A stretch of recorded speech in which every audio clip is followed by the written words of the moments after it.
Everyone, welcome to the ESU Public Speaking Finals 2025-2026. It is a pleasure to be here hosting today's final for you, and thank you all for being here today. Just to introduce myself before we go into what will be the UK's largest public speaking finals and competitions for schools across England and Wales. My name is Michael. I am the founder of Debate London. I've been doing some partnered events with the ESU for a little while now. I specialise in working with adults, teaching all the skills that you've been learning over the last year. Something that I'll touch on in a bit more detail later on is that you guys have got a jump on many adults in the world right now in learning these skills. We work with people that are at the mid-level of their career, the senior ends of their career, learning how public speaking, how debating, how critical thinking, and really putting thought and skill into how we communicate ideas and our feelings effectively can shape the world around us. And so you guys are already, from what I've seen today in the semi-finals and watching some of the clips from earlier in the competition, are leagues ahead of where many of your peers are at your race. So well done for that. Today marks the culmination of months of hard work for many of you. I believe there were about 300 teams that entered into this competition. That's over 1,600 students, and we're now down to the last 6 teams for today's final, which is only 30 students out of 1,600, which is a real big step and a mark of achievement for them today.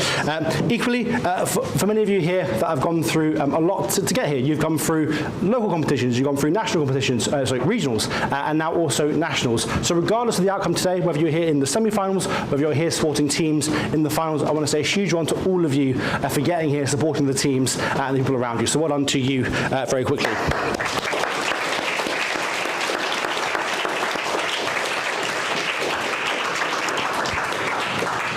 I'm equally delighted to host today here at Dartmouth House. It's an exceptional location at the heart of London with a history of doing this over a century now, bringing incredibly skilled speakers in, whether it be kind of political leaders like Winston Churchill that I've hosted here, all the way through to many years of schooling and tradition that you guys have all gone through so far.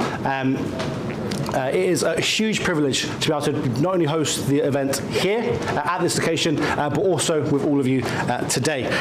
So I just want to say once again, well done to all of you for being here. I'd now like to introduce our judges. Can we welcome our judging team, please? They've got a special little side door.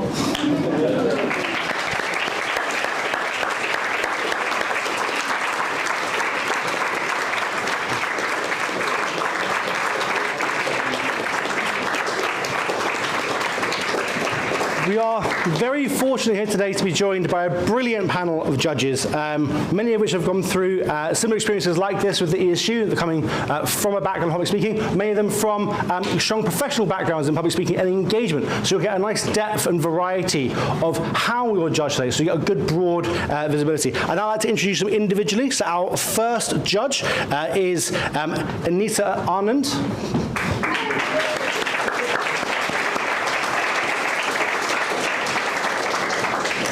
So to take a moment to introduce yourself.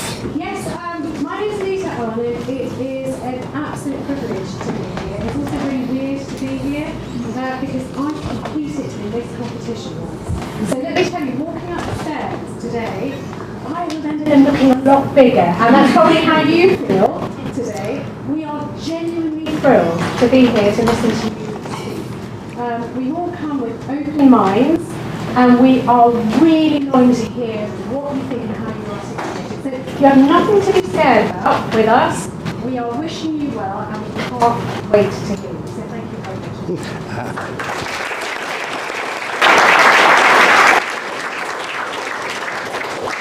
Next on our panel is Andrew Graham Dixon. Hello everybody, it's lovely to be here. I'm a television presenter for the BBC as a public speaker. I've presented more than 100 programmes about art from about 1985 to 2015. In fact, at a certain point in my life, I was so used to public speaking that private speaking became really difficult, and I do things like when I was on the loo at home, I'd actually check to see that my mic was switched on. But I will say that the very first time I had to do like proper public speaking was not in a competition like this. It was actually on the radio. I was invited onto a radio show as a young art critic who must have something to say, and the questioner asked me a question and I just froze. I completely could not say a word. and he had to pretend that my mic was broken until somehow I erupted, and then of course I didn't stop at all for the next 3 minutes, and he said, well, I have to end it there. So in the memory of that total failure of public speaking, I think you're really, really brave at your ages, to come and do this, and I just wish you all the best of luck, and you're definitely in good friendly hands with us.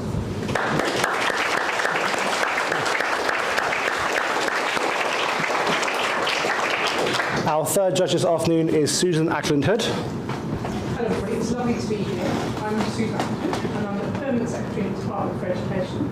So I'm the most senior civil servant in that department, and that means I spend a lot of my time not being very public, but supporting other people who are extremely public and thinking about how they speak, how they communicate, and how they connect. And I also now am a leader across the civil service, so I think quite a lot about how I communicate with my staff and with people who are getting back to policy making, and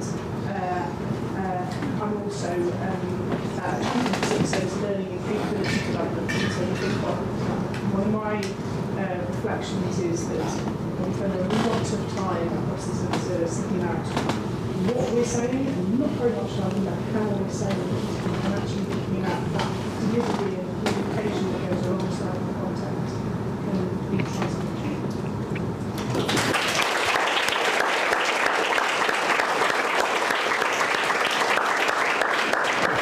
Next, please welcome Russell Findlay. Hello, I'm Russell Findlay. I'm Chief Executive of a charity called Speakers Trust. By doing that, we train 40,000 young people in the art of public speaking every year. The biggest single tip we give to those 40,000 people that we share today is to smile and enjoy yourself. It gives the audience that confidence that you know what you'll be saying, and it feeds back to you. So enjoy what you're doing, and congratulations on getting this far.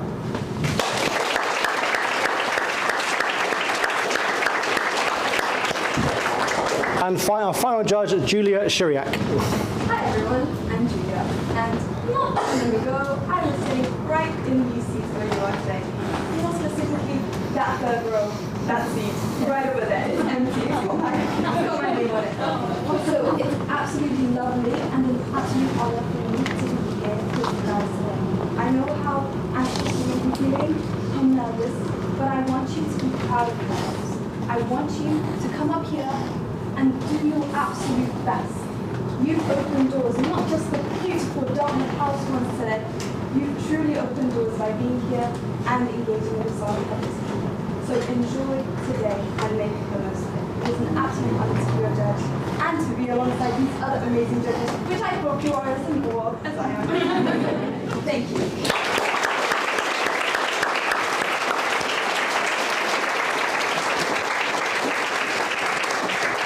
Thank you, judges. Please take your seats at the back of the room.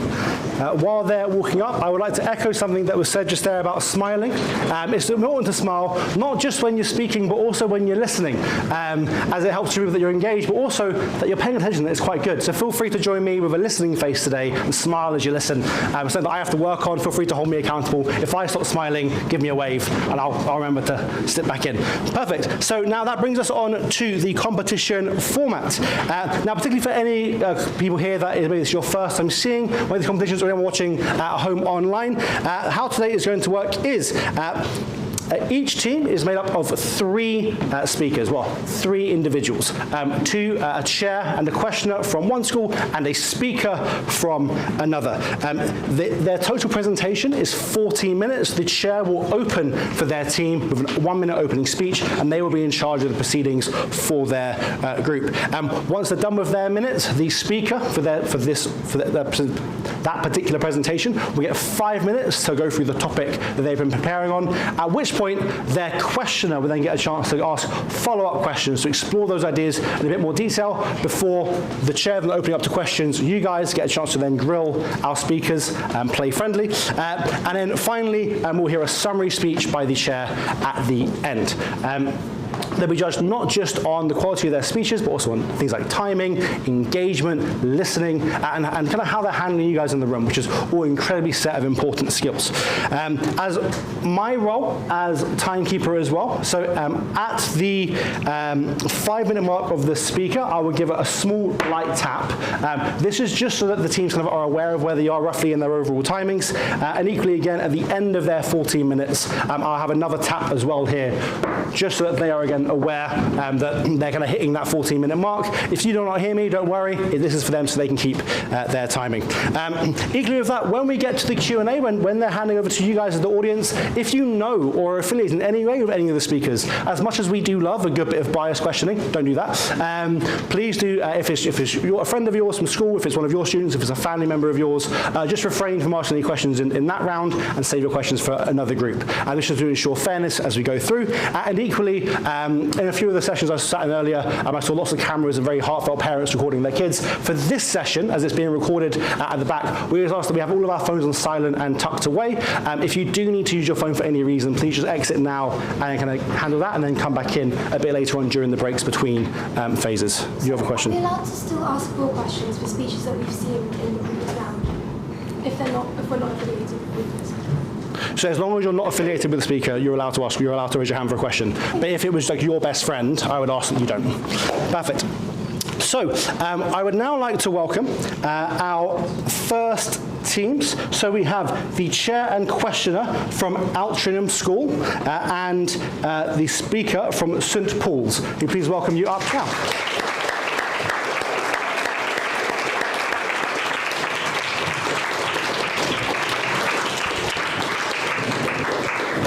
Can I just very quickly have you all introduce yourselves to the room so our judges can take down your names? And can I start with the chair, then questioner, then speaker? My name is Adeline. I'm the chair at Year 11 student from Washington Grammar School. I'm Mikhail. I'm the questioner from Washington Grammar School. And I'm Eden. I'm the speaker from St. Paul's Girls' School. Chair, questioner, and speaker. Perfect. Judges, all right, it's amazing. So, Chair, your time will begin when you start addressing the room, and then it is over to you. Take it away.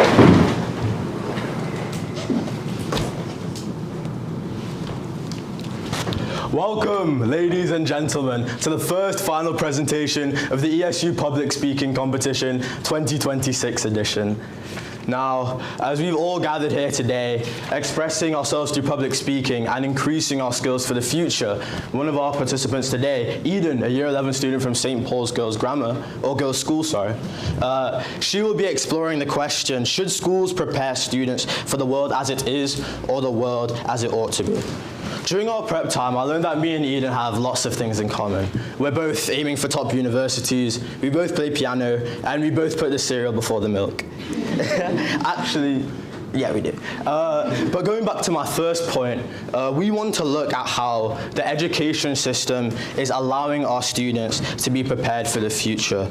And so that is what she'll be going through in her 5 minutes of speaking. After this, we'll have 4 minutes of questions from our speaker, Mikhail, and 2 minutes for audience questions. So I encourage you all to listen attentively. Eden, the stage is yours.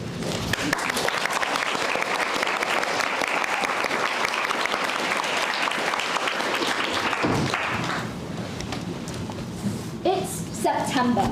I'm sitting in my school hall watching a 17-slide PowerPoint on employability as part of PSHE.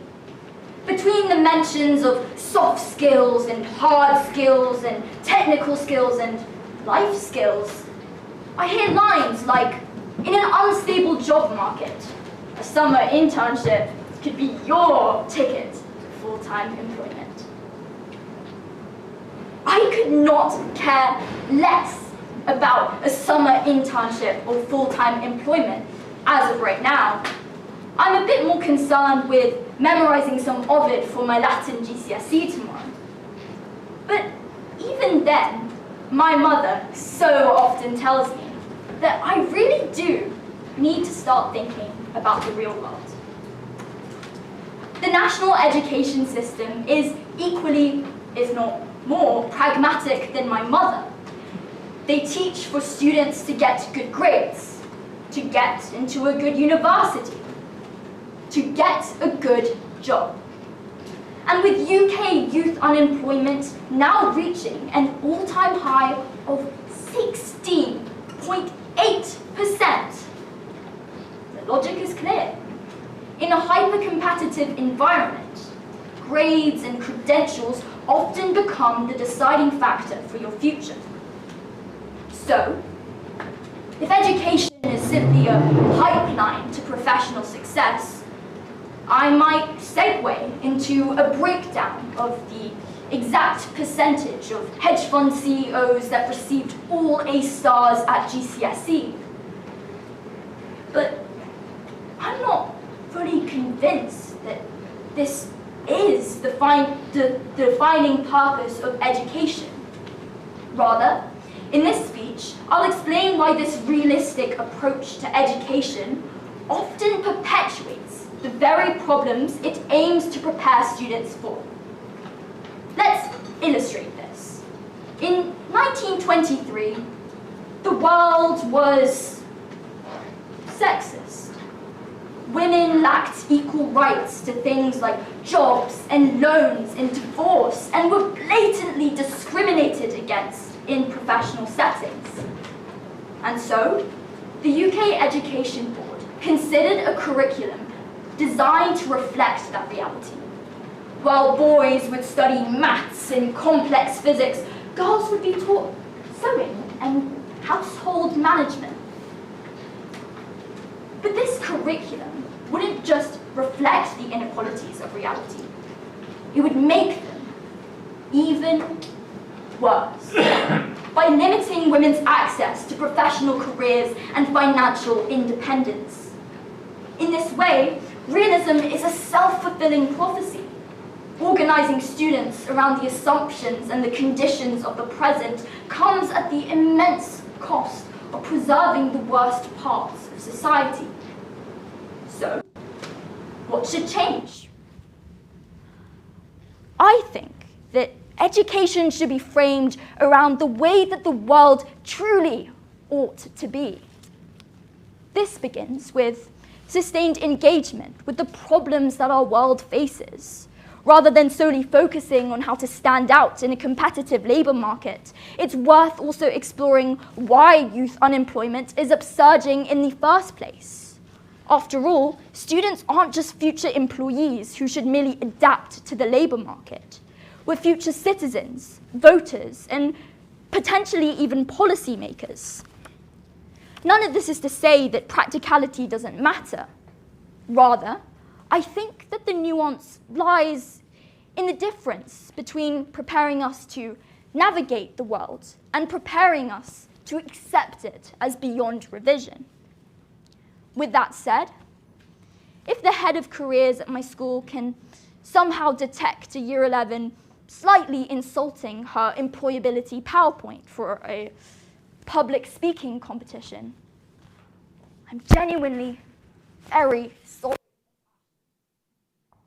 Because after that last exam at 3:30 on the 15th of June, you bet that I'll be thinking about that summer internship, my unique selling point, and maybe, just maybe, my ticket to full-time employment. Thank you.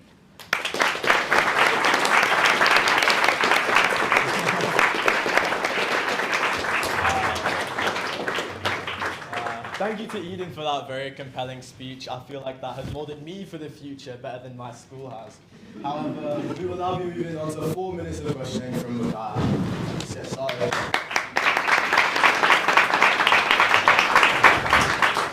Thank you, Adamad, and thank you, Eden. After that speech, I can now confidently say you planned the rest of my life out for me. Now, I come from a single-parent household, so I've seen firsthand how education can be primarily a means of improving circumstances. But students from these types of background might need to enter the workforce quickly, so why should schools prioritize preparing them for an ideal future rather than the reality they're facing today? Thank you for that question.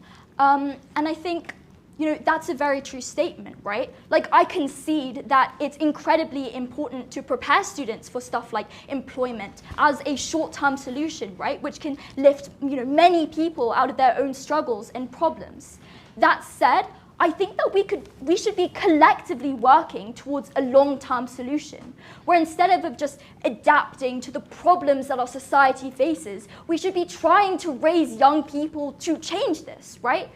I think schools should act as a means to help students reach success, and once they're there, they can then, as cliche as it might be, change the world. Thank you. Now, you mentioned in your speech that schools need to prepare us for the future, but how can schools practically prepare students for the world as it ought to be when we can't reliably tell what the future is going to hold? Thank you for that question again. It's something which I've been thinking about ever since, I saw that speech topic, right? I think the distinction which I'd like to make is that preparing students for an ideal future isn't pinning specific ideals or traits that future will hold. Because I'm sure that none of us can clearly say what their, tenfold action plan is for the perfect society. Rather, I think we should be giving students the toolbox, so to speak, to be able to make change. And hopefully this is able to foster discourse between students who are now informed and engaged with the real problems that our society faces. Now, just to follow up on that one, if values can change across from generations, do you believe that schools can be confident that they are teaching the right set of priorities? That's a really good question as well, actually.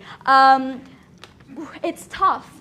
I think you can definitely say it's a slippery slope between teaching students the ideals to be able to make their own decisions and possibly, leaching a couple of ideals which could change based on culture, but also with time as well.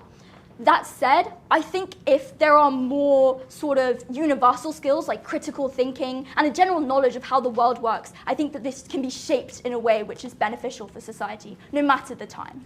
Thank you. Now, for my final question, I feel like it's best to leave the audience with a message. So I want to look at your speech title. How do you define the world as it is, and what criteria do you use to think of this? That's a tough question. I think the world as it, the world as it is the world that's just around us. And I think it can be measured through a couple different criteria. So first of all, I think we can look at statistics and figures like the rising unemployment rate in the UK. I think second of all, we can look to sources like the news, for example, where we can find out what's going on in the real world on the other side of the world. Finally, I think the most important part is real life stories. Everyone in this room comes from different backgrounds, they've had different experiences throughout their childhood, and this has completely shaped the way that they see the world now. And I think harnessing that and being able to use everyone's different stories to hopefully be able to pave the way for a better future, I think is the way that we should measure the world as it is. Okay, thank you, and that's all I have time for today.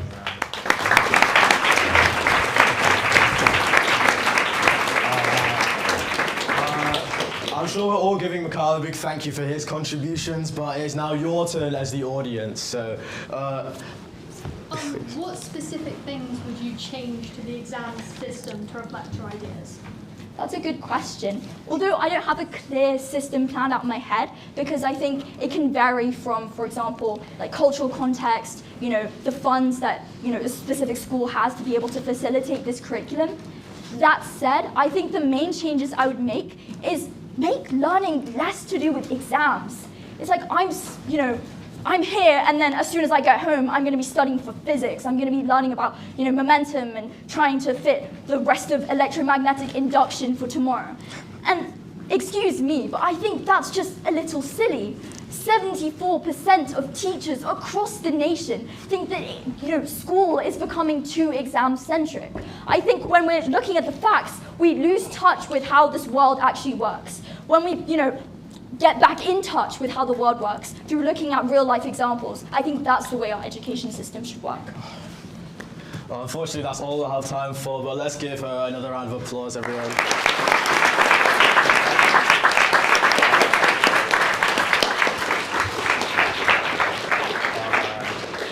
So now that we've left all the teachers with a message, I would like to conclude this by reiterating what we've gone through today.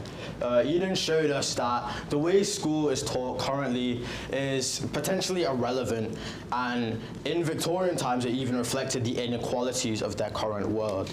It perpetuates problems and it causes us all to be goal-oriented. Just looking at the faces here, I'm wondering how many of us are only going to school to go to uni, to get a good job in marketing or finance. I believe it's a pipeline that we all want to go down. And what Eden is trying to express is that we need to learn how to mold the future and not be created by it. I've written here that we are the products of the present, but also the creators of the future. We are the ones, despite being taught and educated in the systems of today, that will continue to make those that shape the world ahead of us. We need to be sustainable, and in order to do so, we need to be conscious of the future by teaching our students how to do that themselves. Now, I have this quote here from Malcolm X. He says, "Education is the passport to the future." And as I say this stood here, I'm reminded of Winston Churchill. He is a man who was once here, stood in this building, delivering speeches, not only adapting to the crowds, but also adapting to the needs of World War II Britain. And I believe that the essence of this speech is that we need to embody the same spirit. We need to have the ability to mold the future, to not just be created by it, but to continue to create it. But that's all from me. Before I finish, I would just like to thank all of the organisers, judges, teachers, contestants, and TFL for bringing us here, despite the treacherous journey. Thank you all for listening. I hope you have a great rest of your evening.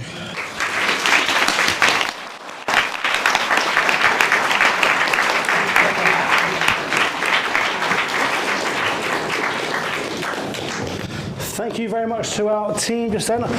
Very rarely do I say that I truly connect with something that someone has said. There was a few things in that speech that really resonated with me.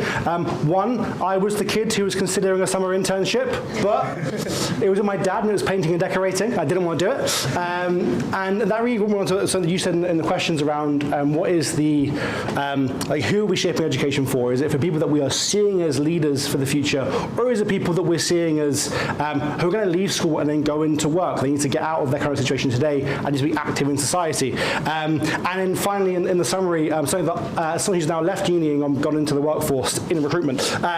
There is I've met many people who have many passions who end up in insert marketing or sales, or often it's if you haven't got a passion strong enough to get you into the thing you want to do, there's always sales to back you up. And I thought that was a brilliant summary at the end, which you brilliantly heard. So I want to say thank you to our team as we head on and bring out our second speakers in a moment. Thank you.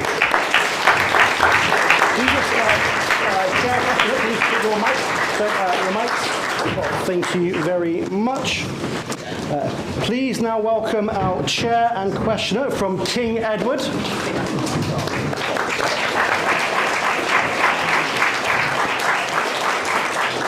And our speaker from Altrincham Grammar. Please.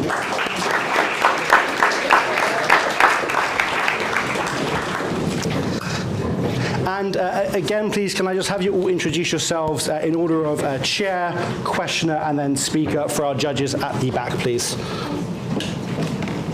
afternoon, everyone. My name is Connie Zag from King Edward State High School for Girls, and it's a real pleasure to be here. Chair. Good afternoon. I am Chloe Tian. I am the questioner from King Edward State High School for Girls. Thank you very much. Good afternoon, everyone. My name is Pranoy Madgula, and I am the speaker for Altrincham Grammar School for Boys. Pranoy, speaker. Perfect. We good to... Oh, 1 second.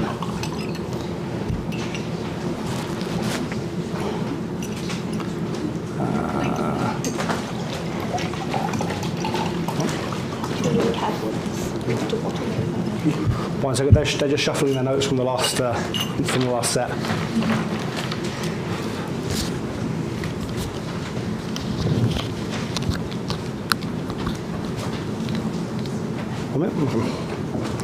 Give us 2 seconds. This is where we can all practice our smiling faces, just like you. Perfect. Thank you. This now brings... your time will begin when you start speaking. Let me just get my timers all reset back to 0. Same as seen before, I'll give you a light knock at the speaker's 5 minutes and again at the 14-minute mark. But otherwise, welcome to Connie.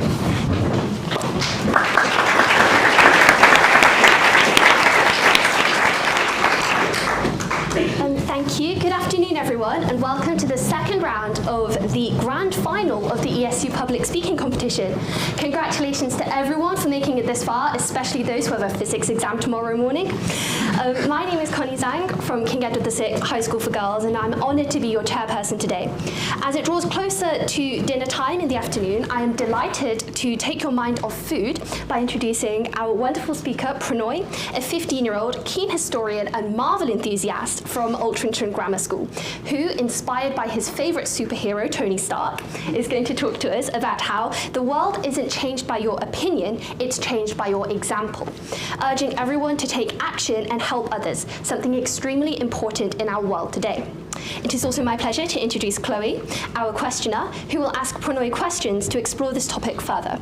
Pranoy, a reminder that you have 5 minutes. I will knock the table when you have 30 seconds left, and again at the end of your time. Please blow us away whenever you're ready.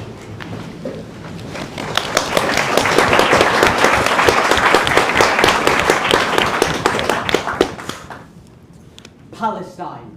A mother cries over the body of her dead child. Botswana. An elephant is shot down. Its tusks sold for profit on the black market. Bangladesh. A labourer works a 12-hour shift in brutal conditions for little more than pocket change.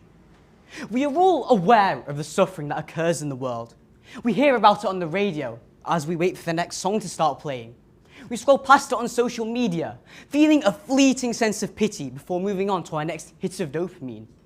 When small talk runs dry, and we can no longer complain about the weather or that one annoying colleague, we briefly discuss the carnage that is unfolding as I speak. We become righteously outraged, proud of our indignation as we extend our silent sympathies to those in need. And then we move on, getting caught up with our trivial inconveniences, forgetting those who endure hell day after day. So why is the world like this? And what if things were different? What if we refused to accept suffering as the norm? What if we were to lead by example and make a palpable change in the world? In the rest of this speech, I will explore what happens when these what-ifs become reality. I'll tell you the story of how the example of one changed the lives of hundreds. I'll then explain what this story teaches us about our own responsibility. And then I'll delve into why it's difficult for us to take action and the importance of pushing past our fears to make a difference. I'd like to tell you the story of how a humble clerk spearheaded one of the largest lawsuits in history. In 1990, a woman named Erin Brockovich was assigned to a minor real estate case involving the company Pacific Gas and Electric, PG&E. Her job was simple, to perform administrative work on a land dispute. When looking through some files, Brockovich noticed records that linked PG&E to abnormally high levels of illness in Hinckley, California. She then followed up on these files, finding evidence that PG&E had contaminated the local water supply. She then travelled to the town, interviewing the residents and gathering testimonies of how their lives were affected. These people's lives had been devastated by stillbirths, cancers, and chronic illness. They had suffered through unimaginable pain for the sake of corporate greed.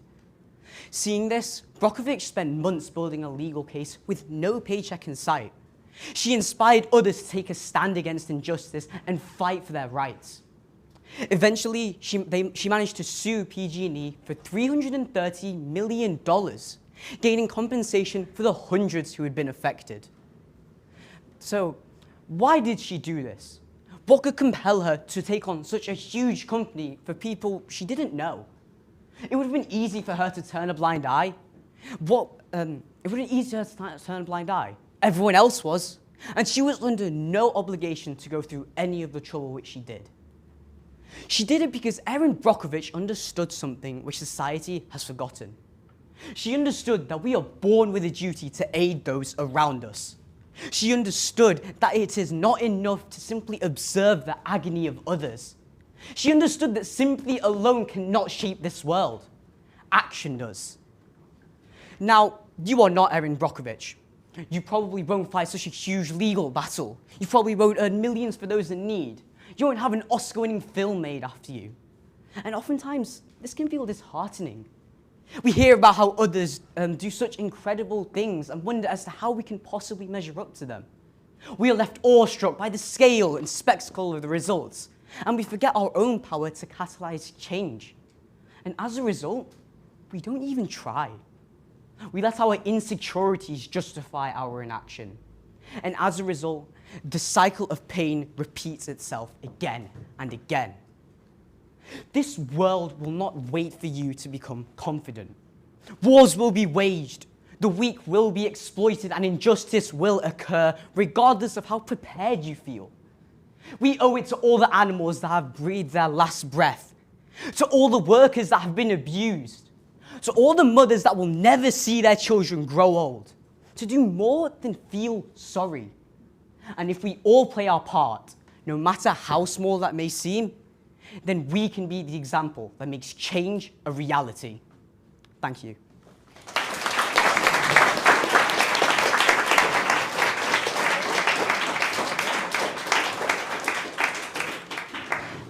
Thank you so much for your passionate speech, Prannoy. That was amazing, and I'm sure it really reassured me and many of the other people in the room about the future of our society. So now I'd like to introduce Chloe for 4 minutes of questioning to help us delve further into this topic. Chloe, you have 4 minutes for your questions. I will knock the table when you have 30 seconds left, and again at the end of your time. Thank you very much. Thank you for such an inspiring and revolutionary speech. I think both I and the audience can certainly resonate with it and feel your humanity from every word. It'd be our delight to further understand your mind with some questions. I believe many in the audience are likely to feel this way too. But for those who feel a great sense of injustice and understand our need for action, but are too timid or unsure of where to start, what do you think we should do? Well, that's a great question. One of the main problems I outline is the fact that a lot of us have the passion to make a change, but we are too scared and we simply don't know where to start. My advice to someone in that position would be to look to yourself. We are all unique. We all have our own individual skills and abilities, and we can all put them to good use for the betterment of the world. I have friends, for example, who are incredible writers, and they write for our school's newspaper, spreading awareness about social issues. They saw the skill they had, writing, and they used it to make the world a better place. So look to yourself. What skills do you have, and how can you use them and what avenues can you go through to make the world a better place and to make a difference? To follow on to your mention of writing, to what extent is the expression of an opinion able to make a difference? Well, I'd say it depends very much on circumstance, right? There's a huge difference between me ranting to my friend in my living room and someone delivering a speech on a humanitarian crisis in Iran. I suggest that one of the main things is intent. Are you just saying this to show that you care, or are you saying this to really spread awareness?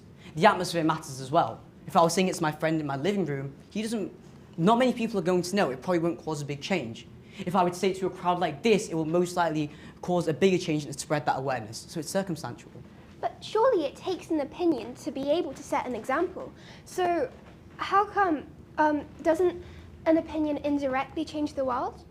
I am in full agreement. I'd like to make it clear that I am not discounting the importance of opinions. Our opinions are the root of our motives. They're at the root of what we do. However, too often we simply express our opinions and leave it at that. That's not enough. People are suffering. And here we are sitting here pretending that we're so righteous simply because we said that it's bad. We need to do more than express our opinions, put it into action and make a change. I'd like to draw attention to something you said that was incredibly interesting for me personally. You said that it's not likely that we will be able to do as much as those who have had movies made after them, but it's still important for us to do something. What difference would be made from those actions? Well, I assume you're referring to the actions of us, our small actions here. Well, look at the amount of people that are in the world. Okay, there's 8 billion of us. And if we all just do a little bit for the betterment of the world, who knows what we can do? There have been so many instances in history where people have, one example which comes to my mind is during the Indian fight for independence, many people sided with Gandhi, and while they may not have gone on the Salt March, they may have followed his principle of non-violence. That's a small thing which the Indian people did, which led to freedom. And it's those small things which each person does. They accumulate and they really make a big difference. Do I have time for one more question? Yes. Seeing as we have a civil servant among the judges today, what do you think that governments and those in power should be able to do to change the world? Well, I'd say with the government, it's a very, very different situation. Now, I can't say I'm an expert on politics. I don't know the ins and outs of it. But the truth is, which we all know, is that governments have influence over the lives of millions. So I'd say, and they have the power to better the lives of millions. So what they have to do is they really just have to think very, very carefully of what they are doing, because any of their actions will impact so many people. And I believe that if they do take public consensus into account, then they can really make a difference. Thank you. That's all we have time for now, but thank you very much for showing us.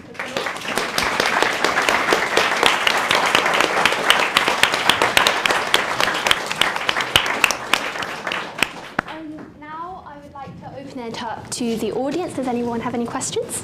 Yes? Do you think the intent of an action actually matters if the outcome is still the same? Well, that's a very good question. Now, I'd say what you're delving into there is a bit of moral philosophy and something to do with law.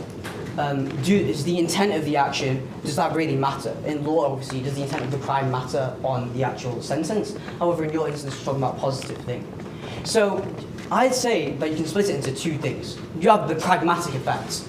Now, if I were to help 100 people, if I were to give £5,000 to a food bank and feed 500 people for a day, whether I've done that for selfish reasons to perhaps gain publicity, or whether I've done that out of the genuine goodness of my heart, those people have been fed.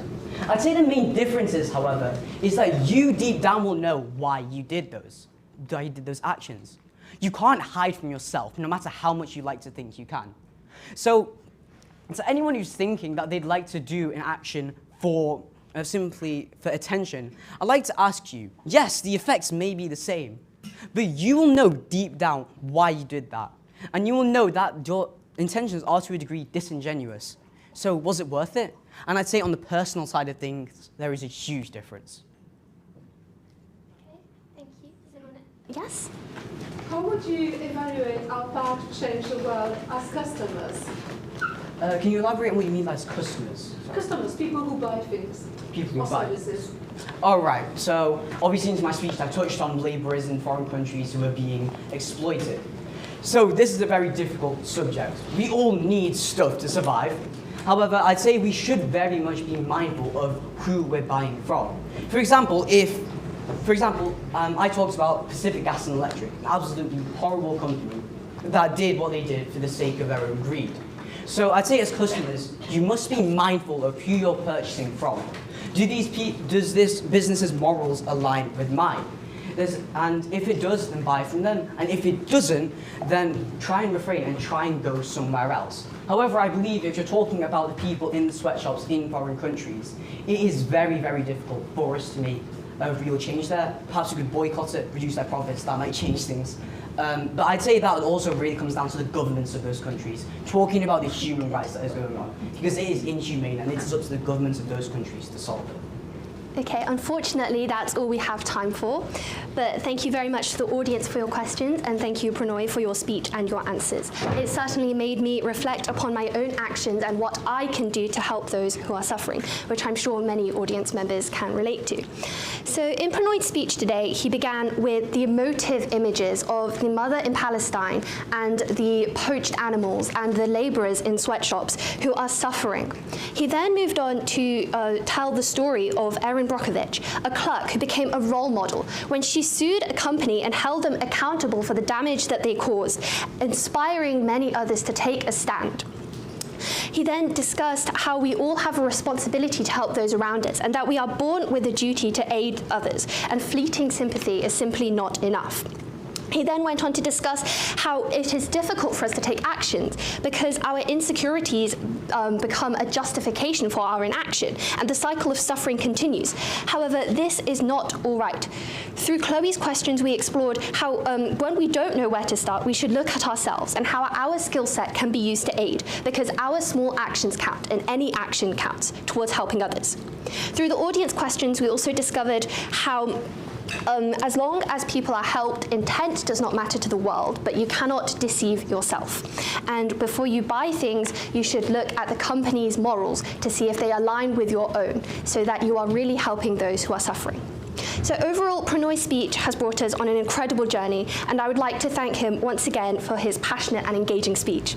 I would also like to thank Chloe for her questions, the audience for participating, and the teachers and parents whose support has been invaluable. Last but not least, I would like to thank the ESU for giving us this amazing opportunity to express ourselves through public speaking, especially Michael, Anita, Susan, Russell, Andrew, and Julia for taking the time in your Mondays, and also the staff at Dartmouth House for having us. It has been an absolute pleasure and a much needed break from revision to speak to everyone today. Good luck and have a wonderful rest of the day.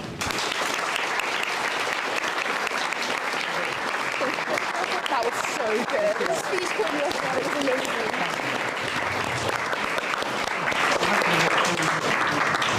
Thank you to our speaker, chair, and questioner. I thought it was a very brilliant summary. Took the words right out of my mouth. Actions speak louder than words.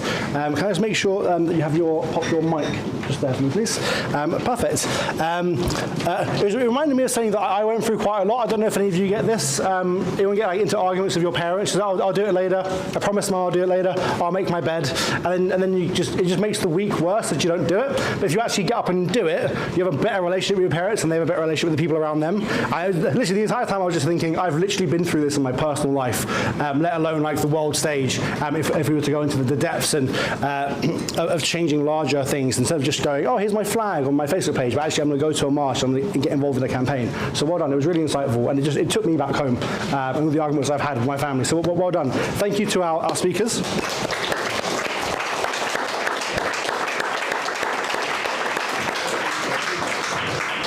Now can we please welcome our chair and questioner from Royal Grammar and our speaker from King Edward VI.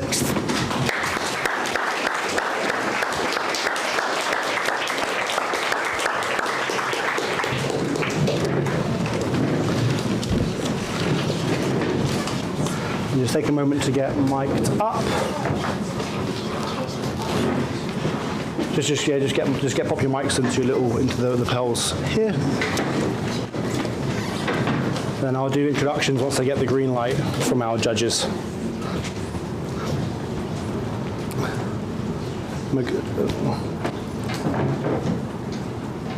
Good to go. Can we just have our introductions, please? Can we have a chair, questioner, and then speaker, please?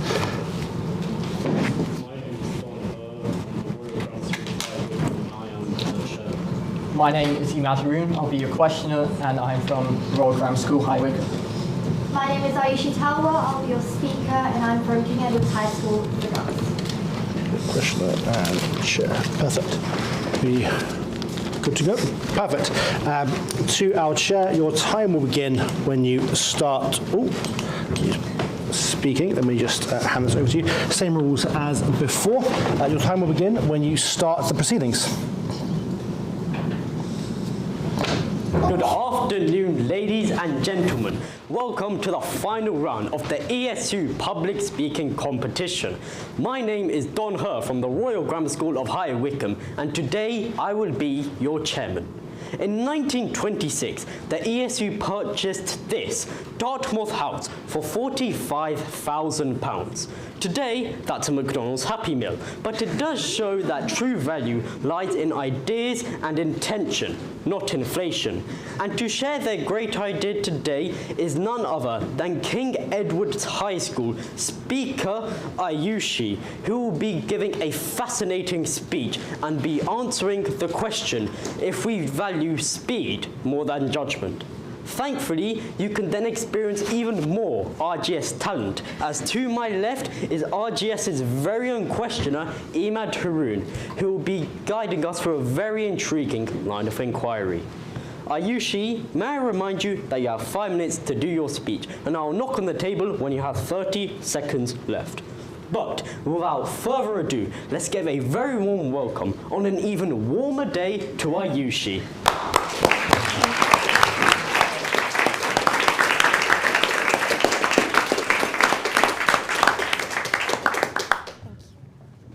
Imagine, a controversial event takes place online and within minutes, millions of people begin responding. Opinions spread faster than facts. Reactions appear before understanding. And people rush to comment before they've even had time to reflect. In a world defined by instant reaction, the real question is not what we say, but how quickly we're expected to say it. So perhaps we should ask, do we value speed more than judgment? The philosopher Plato once observed that wise men speak because they have something to say, fools because they have to say something, suggesting that wisdom lies not in speed, but in thought. But before we can answer this question, let's understand what those words really mean. Speed is the ability to act without delay, but judgment is the ability to pause, evaluate, and decide wisely. So put simply, speed determines how quickly we act, but judgment determines whether we should act at all. And modern life actually seems to reward speed more visibly than judgment. I mean, social media encourages instant reactions and 24-hour news cycles demand constant updates. We've created a culture where we're not only expected to have an opinion, but have that opinion immediately. So take the example of the 2022 Amber Heard versus Johnny Depp court trial, where viral TikTok memes such as those of Amber Heard's testimony shaped public opinion long before people actually engaged with the full courtroom evidence, illustrating how modern culture actually seems to reward immediate reaction over informed judgment. So this culture appears in classrooms too. You know, our school students, I personally experienced this with my teachers. Students who respond quickly and confidently are actually perceived as more capable than those who take time to pause and reflect before answering. Yet, the fastest answer is not always the most thoughtful. As the saying goes, the empty vessel makes the loudest sound, suggesting that those with the least understanding are actually the most outspoken. And perhaps modern society increasingly confuses speed with intelligence and noise with understanding. But the consequences of this can be significant. During the COVID-19 pandemic, information traveled at unprecedented speeds through social media platforms.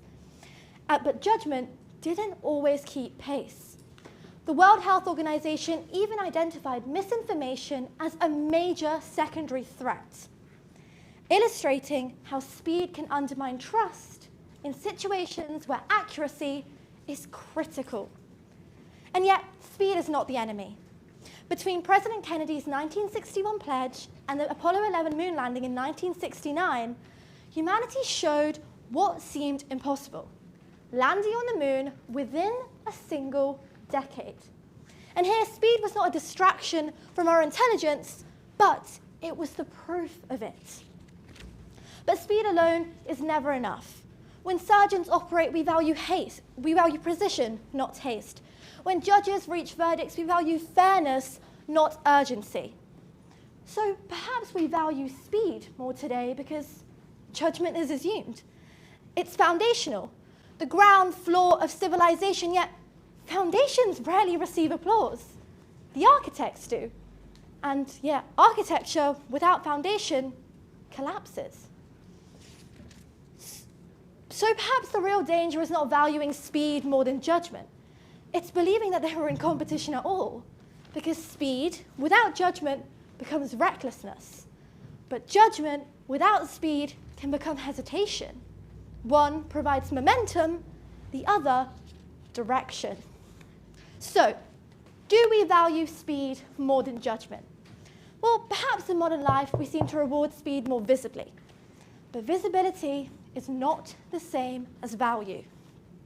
Speed may move a society forward, but judgment determines whether it's moving forward in the correct direction or just simply moving faster into error. The challenge then is not to slow the world down, but to ensure that when we move quickly, we still move wisely. Thank you very much.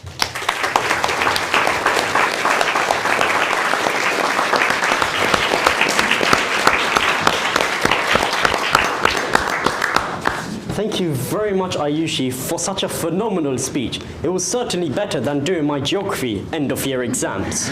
But a speech without questions is like tea without sugar. So now allow me to hand over to Emad Haroon, our questioner.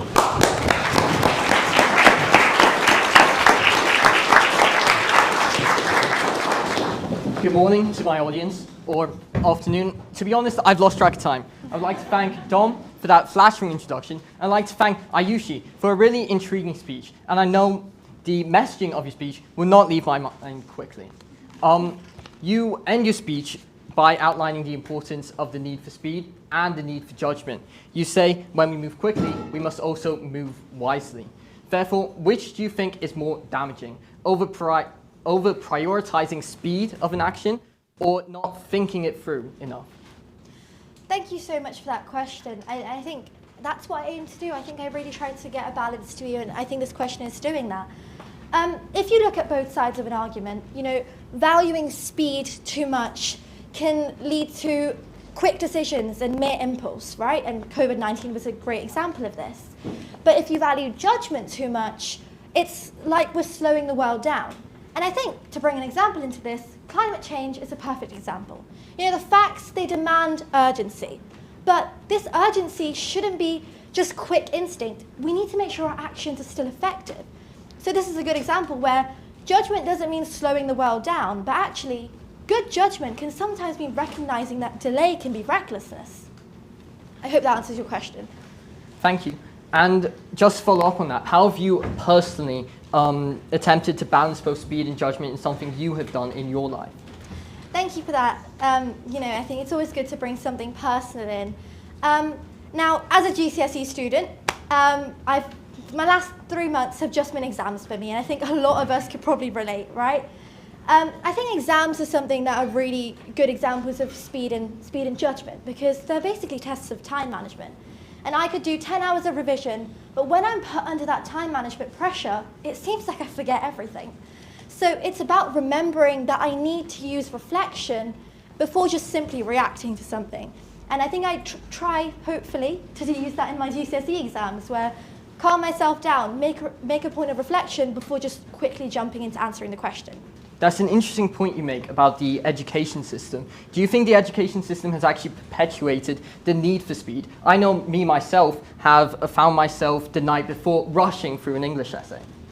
I completely agree. In the nature of deadlines, coursework deadlines, GCSE exams, school has become so focused on, doing things so quickly. And I mentioned the classroom culture in my speech. I think if there was a change to be made, teachers should need to ensure that we're encouraging judgment in classrooms. And I've experienced this a lot with my teachers, to encourage activities like think, pair, share. Instead of just jumping into being the first one answering a question, we stop, we think, and we get to judge an answer before giving it. It gives us time for reflection. And I think, if anything, the school system should make that a national thing. You've outlined... Question, please. Okay. You've outlined the importance of judgment in education. In your speech, you say judgment is assumed in modern society. Why do you think this is? Thank you for that. And I think a simple way to put it is because we value speed more. Judgment is assumed because we don't think that we are thinking, to put it simply. It's not like we make a whole list of pros and cons before doing something. And if you look at sport, right, elite athletes, a tennis player doesn't have time to make a pros and cons list before returning a serve, right? But they act on mere instinct, and that mere instinct is not thoughtless. It's based on years of discipline that they build and judgment that they gain. So actually, I think judgment is assumed because we have years of discipline, we have experience in using judgment in society today. Thank you for answering my questions with such expertise. I hope my questions have unpacked your speech for the benefit of the audience. I'm going to hand back over to my chairperson, Dawn, who will open the floor to audience questions. Thank you.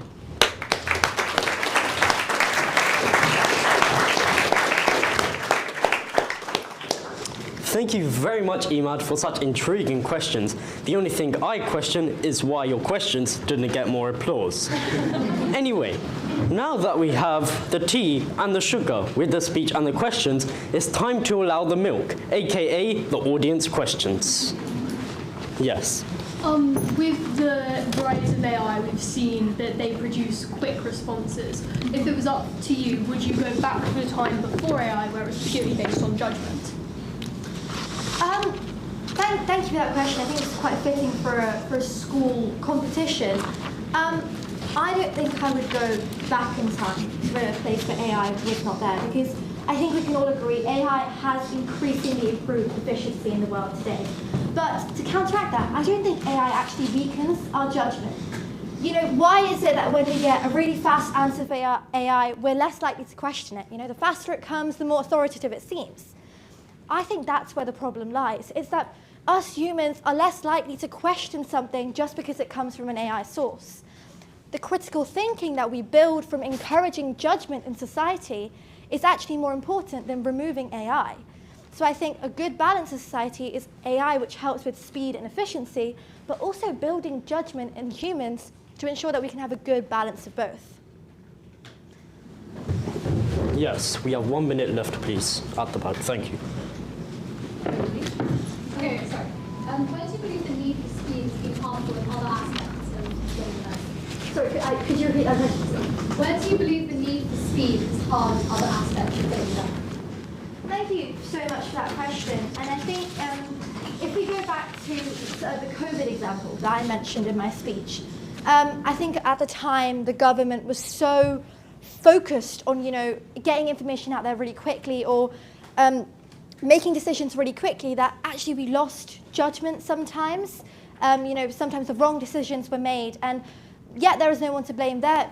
Potentially, I think that is a good example of where speed was prioritized. To bring another one into this, if you look at journalism, right? It's always this temptation that you want to be the first news source who brings out a breaking news headline. But actually, when news sources bring out headlines, yes, they get public appreciation for being first. May you please do your closing remarks now? Of course. When they get public appreciation for being first, but if they are inaccurate, then actually they lose public trust, showing where speed can actually damage public's trust in society. Thank you very much for such excellent audience questions.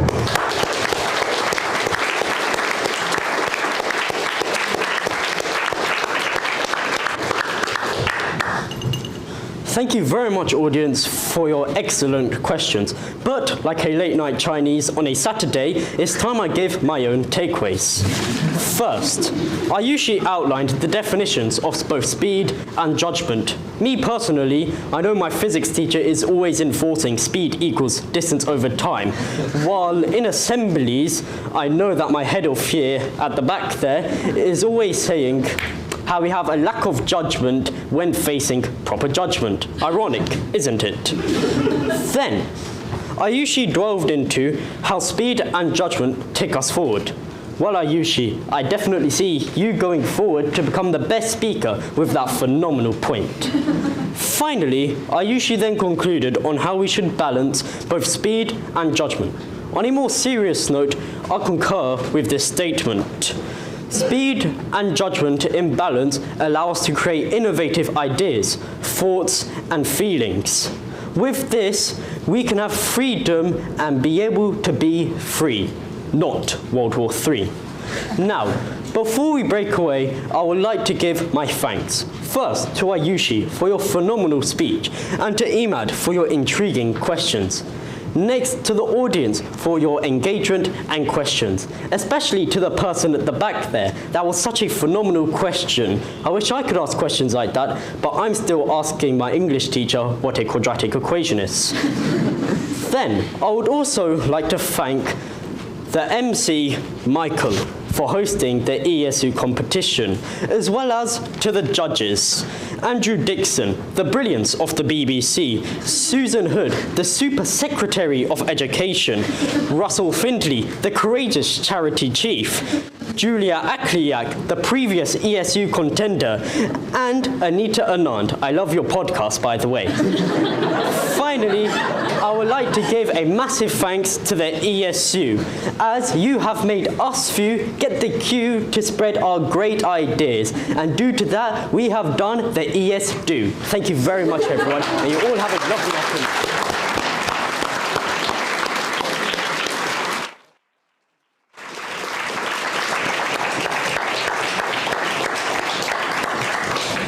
Thank you to our speakers. Can you please all just take off your microphones and pop them on the squares in front of you, and then start heading back to your seats. That was really brilliant. I very rarely do I get distracted by a series of jokes at the end of a speech to forget what I was going to say.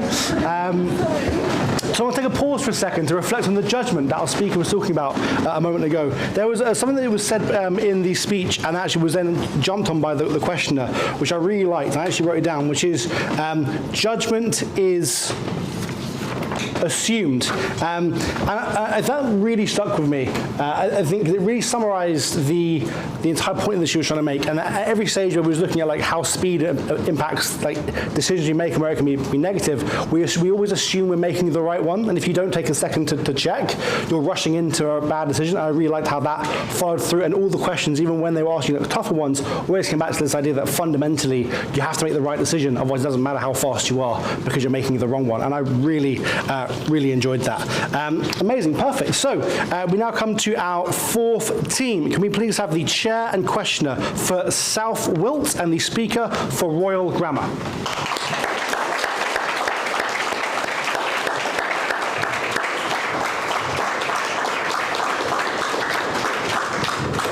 Oh yeah, just pop it here. That's fine, yeah.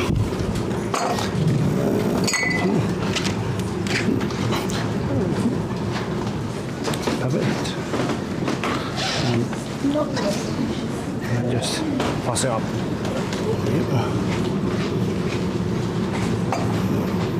Perfect.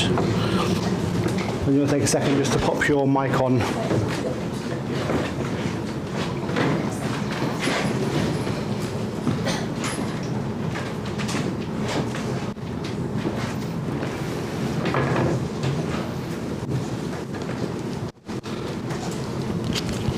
Amazing. And then can we now just have you all introduce yourselves for the judges, please, in order of chair, questioner, and then speaker, please. Yes, my name is Sachi Pat-Orden from South Wilts Grammar School, and I'm the chair. My name is Arushi Musti. I'm the questioner from South Wilts Grammar School. And I am Jay Williams, the speaker from RGS. Questions, is that Arushi? Arushi. Arushi, perfect. There, Arushi. Questioner, then speaker.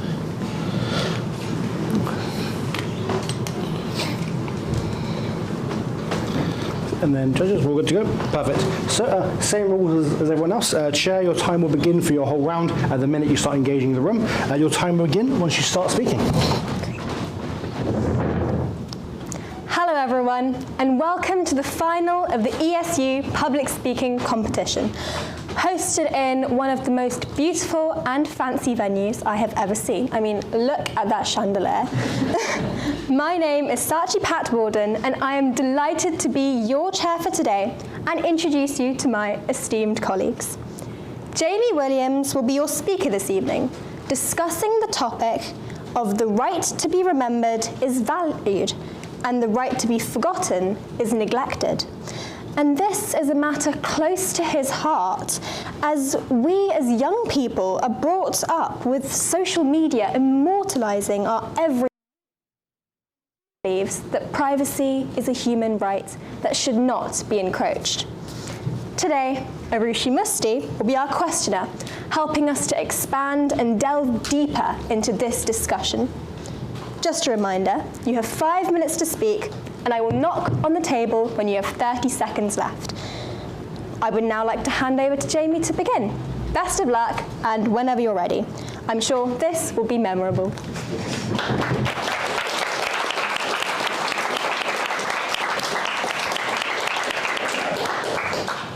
I want you to think back to the most embarrassing moment of your life. Whether that be a personal failure, a humiliating mistake, or that time you walked into the wrong bathroom by accident. I'm sure that every last one of us here has at least one moment that stands out as one we'd rather forget.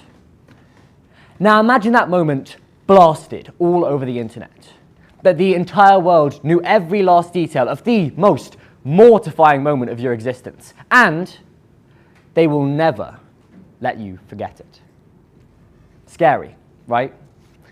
I don't know about you, but recently it seems as though we, as a global society, have become so focused on ensuring that our past is preserved that we never stop to think if preservation is truly the best option, or whether some things are best left forgotten.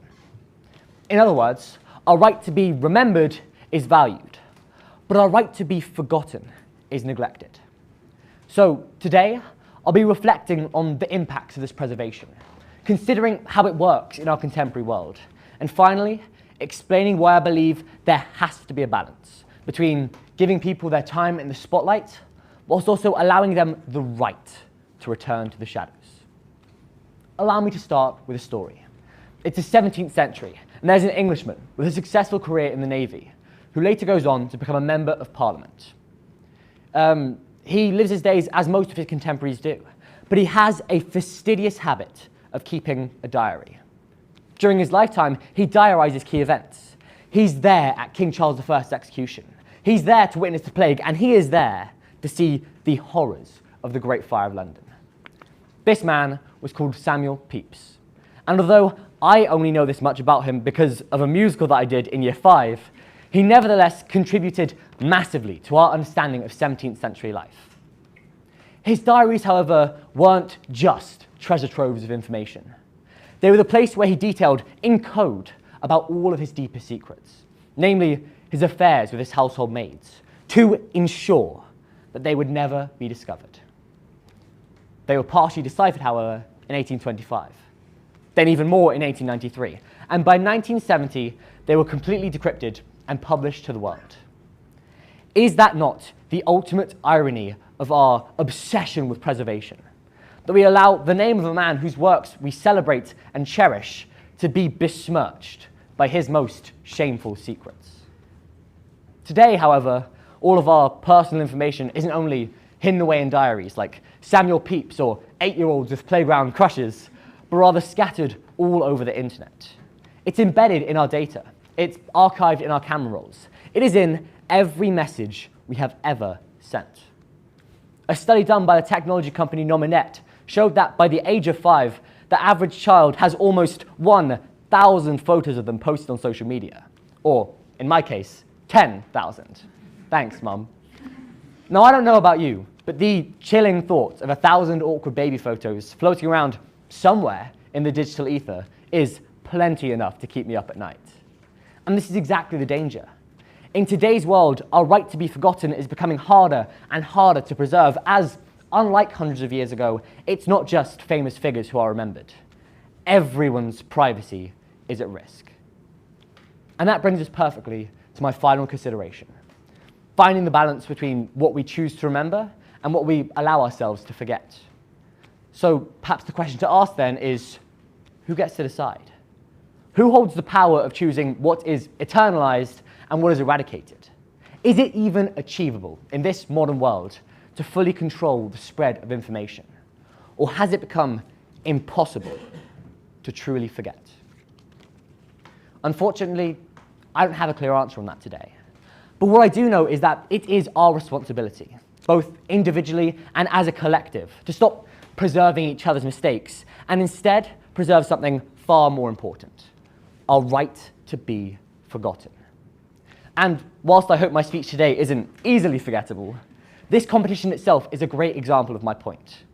With the sheer weight of pressure that all of us here are undoubtedly feeling, it is inevitable that mistakes will be made. But as much as we all deserve that our efforts today be remembered, I think it's arguably even more important that we give each other the courtesy and the decency that our mistakes may be forgotten. Thank you very much for listening.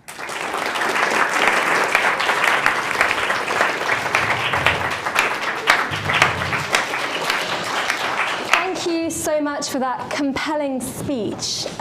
It's so crucial that we find a balance between the two to ensure that both appreciation of achievement and also the understanding of the human rights that we all have to privacy is maintained. So thank you.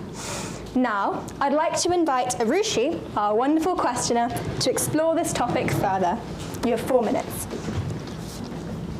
Thank you, Sachi, for the introduction, and thank you, Jamie, for that really relevant speech, especially in today's world. As it seems right now in modern society, we as a generation are far too stubborn to forget anything. No, so I suppose my first question along these lines would be, how has social media perpetuated the already existing problem of privacy in today's world? Well, I think you're very right in your question there to emphasize how it already existed. I mean, it would be very easy to stand up in front of everyone and say, social media is a problem, let's get rid of it. But that's not the case. I think, like you said, it's only perpetuated and catalyzed an effect that has been around for thousands of years. And that is one of encroaching upon our right to be forgotten. I think social media is a very interesting topic because there are lots of examples of how it has immortalized some of our mistakes and that have come back to haunt us. For example, the famous comedian Kevin Hart, who I'm sure a lot of you here know, was asked to host the 2019 Oscars. And after this was announced, a lot of people dug up some old tweets and jokes that he made from even 10 years prior. And because of some of the arguably offensive stuff that he said, he was asked to step down as host. I think this is a really powerful example of how the media, and especially social media, has caused our mistakes to be immortalized online to the point that we have lost our right to be forgotten. Thank you, and I think I'll have to agree with you there. Now, you mentioned up to 1,000 years ago, this has still been a problem. What is actually the root of why we can't seem to forget other people's mistakes? I think it's very human in a way to try and remember and forget things. And I know today there's a very powerful viewpoint that our history should be remembered. And I'm sure a lot of people here are of the opinion that in 100 years' time, we should allow some of our information to be preserved, that they may look back on it and see what society was like. But as a casual observer from this century, I can say there are historical examples of history being preserved when maybe it shouldn't be. And also, alternatively, examples of history being preserved when it should be. As I mentioned in my speech, Samuel Pepys is a very important example, because this is a man whose works we celebrate, right? And we give him that right to be remembered. But what we forget is his basic human right to be forgotten. Another example, perhaps on a lighter note, is an example that happened in Bristol, in which the statue of Sir Edward Colston, who was very involved with the transatlantic slave trade, was pushed into the river in Bristol, because as a community, they decided that he didn't deserve the right to be remembered in that way. And that shows how there are historical examples of both, as a community, people deciding something should be remembered, and also maybe something should be left in the past. Yeah. And obviously, throughout your speech, you're a big advocate for forgetting people's mistakes and allowing them to move on. But do you think necessarily every person in history deserves to have their mistakes forgotten if they were that morally bad? That's a very important point, and morals do come into it. But I'm of the opinion that it is a basic human right that we should be given the outlook that some of our mistakes don't need to be remembered. For example, I'm sure a lot of you here do EdXL English, in which we look at a poem by John Agard called Checking Out My History. And that's a positive example, because it's a poem he wrote after discovering that his Guyanese people were denied their heritage by being taught that Caribbean culture started in 1492 with Columbus. And because of his rage at this, he spoke out to the people on how important his heritage is and how important it is that should be remembered, right? And I think that's a really important example of that point. Thank you for that. It's really interesting. Thank you so much, Rushi, and thank you so much, Jamie. Now, I would like to invite you, my lovely audience. It is now time for you to join the fun and ask some questions. So fire away. Hands on buzzers. Yes. Why do you think we should perhaps prioritise the right to privacy over holding folks morally accountable, such as Pepys and his abuse towards women? There is a really fine line between what's considered historically relevant and what's unnecessarily invasive. For example, like you mentioned, some of the arguably mistakes, but the morally wrong behaviour that people like Pepys indulge in should be considered by the people as to what was morally right at the time. And that's an important point as well. Because with the example of Kevin Hart, some of the jokes that he had made at the time were considered, yes, mildly offensive, but what they were, jokes. But nowadays, we have a different objective opinion. When it comes to Samuel Pepys, this treatment of women at the time, as I think was mentioned in a previous speech, was seen as the norm. But whilst that itself maybe should be remembered, because overall this idea of culture at the time should be remembered, I think particularly his mistakes in terms of his affairs should be given the courtesy that they may be forgotten. Yes. I just wanted to slightly subvert your argument. How do you suggest we handle moments or people who deserve to be remembered but have been forgotten? That's a great point. And that does link in with John Agard and the ideas that he was presenting about his entire culture being forgotten. But another example of which would be the narrative of Frederick Douglass, which was a story written by an African man called Frederick Douglass, about his own experience as a black man at the time. And I'm sure a lot of you probably hadn't heard of it, but that's a piece of history that I think should be promoted and should be remembered, because it shows an alternative viewpoint to some of our Eurocentric heritage that we're taught in schools. Thank you so much, Jamie, and thank you for those insightful questions. It generated a really interesting debate. Today, you may sit. Thank you. Today, we were fortunate to hear Jamie discuss the balance between what we need to remember and what we need to forget. First, we heard Jamie talk about the impacts of preservation, and he took us back to some embarrassing moments from our past. Thank you, Jamie. I'm still trying to forget the incident with the duck and the pond. Thank you. I was particularly interested with what Jamie said about Samuel Pepys's diary and his role as being a snapshot for us today into the life of someone in the 17th century, but also Samuel Pepys's violation of privacy and us knowing the mistakes that he made today and scrutinizing him over that. And it resonated with me as a young person living in this digital age and social media filling my phone and filling my devices with data tracking and cookies, sadly not the edible kind. Secondly, you mentioned how preservation works in the contemporary world, especially with social media catalyzing the spread of information, and also how important it is to maintain a balance between the two, as obsessing over our mistakes removes the sympathy and empathy that other people deserve as human beings. I found it intriguing that Arushi asked, "Do you think that every person deserves their history to be forgotten?" To which Jamie aptly responded with the example of checking out Me History, being a symbol of culture needing to be remembered, not being forgotten. So truly insightful, thank you. I would now like to draw this discussion to a close. A huge thank you goes to the ESU for organising this competition and allowing us to build upon a variety of really interesting topics. Jamie, I know I'll remember this speech. Thank you to our esteemed judges for taking the time to be here, and everyone in the audience for listening and asking such amazing questions. Best of luck to all of the other candidates. Thank you.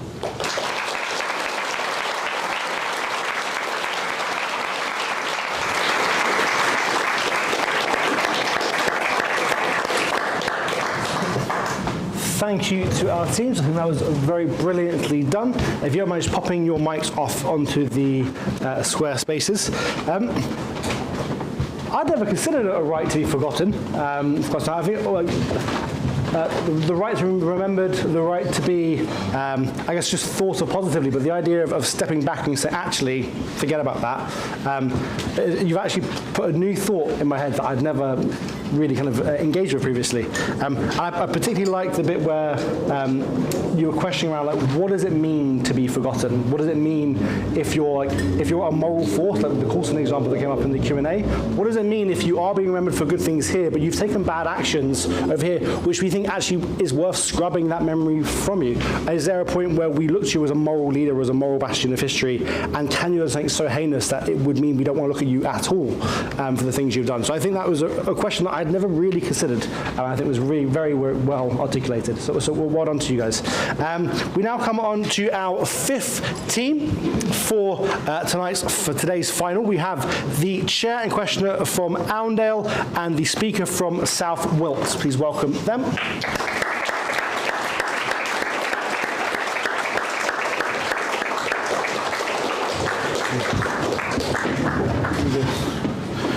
If you guys, if we just mic up, do you guys need some more glasses? No? Okay.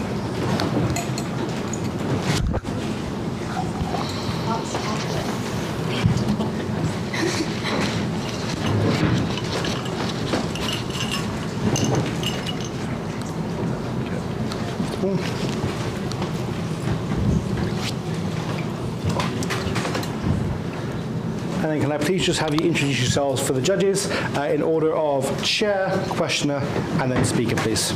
My name is Amelia Younger. I'm in Year 11 from Allendale School and I'm the chairperson. Hi, I'm Hamish. I will be the questioner for Allendale School. Hi, I'm Charlie Hagel-Thorne. I'm a Year 11 from South Wilts and I'm the speaker. Charlie is the speaker. Amazing. So, Amelia, the time for your team will begin once you start engaging the audience. Same rules as everyone else. It'll be 14 minutes total. They're not at the end of the speaker's time. Over to you. Your time will begin when you start speaking to the room. Good afternoon, everyone, and welcome to the grand final of the ESU Churchill Public Speaking Competition 2026. My name is Amelia Younger. I'm from Year 11 from Allendale School, and it's my great pleasure to be your chairperson for this presentation. To my right is Charlie in Year 11 from South Wilts School. She will be speaking on the topic of the pressure to be authentic can turn into a performance. Charlie was originally drawn to this topic because of her deep love for GCSE drama, something with which unfortunately I cannot relate. And so I assure you there is no one better to tell us about this topic than Charlie. To my left is Hamish Clark from Year 11 Allendale School, and he will be our questioner for this presentation. He'll allow us to dive a bit deeper into Charlie's topic and her ideas. Without further ado, Charlie, you'll have 5 minutes, and I will knock on the table when you have 30 seconds left.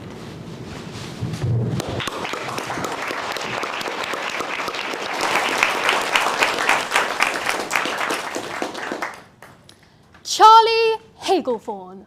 My favourite colour, blue. Hobby, reading old books. Fun fact, I like to overthink conversations long after they've ended. Why? Because I'm not like the other girls. Esteemed judges and valued audience, I'm here today to explore 3 things. The pressure to be authentic, how authenticity has turned into a performance, and how we might finally free ourselves from it. I'm not like the other girls. Whilst this word and phrase can feel modern, it's from its 2014 social media roots, it actually stems from its women's suffrage movement. It began as a way for women to say, I am more than the roles you've assigned to me. And this rejection of labels showed how they didn't want to be reduced to their gender. But somewhere along the way, this rejection of labels turned into a label in itself. And I think the same thing has happened to authenticity. At its core, authenticity is the alignment between our internal values and our external actions. It's not about being unique or standing out. It is simply about being genuine. Sounds easy. But in a modern society filled with social media, authenticity has become something we perform rather than naturally express. And who am I turns into how will I be perceived? In fact, a 2023 NHS study found that 80% of young people felt the compulsion to change an aspect of themselves in order to gain other people's approval. We analyse ourselves 24/7, wondering whether our clothes are us enough, whether our hobbies are unique enough, whether this version of ourselves we present is enough. Open the curtains, turn on the spotlight, because this is the moment authenticity becomes a performance. And call me controversial, but I truly believe that this pressure is intensified by modern society's obsession with labels. As a queer teenager, I understand why labels are important.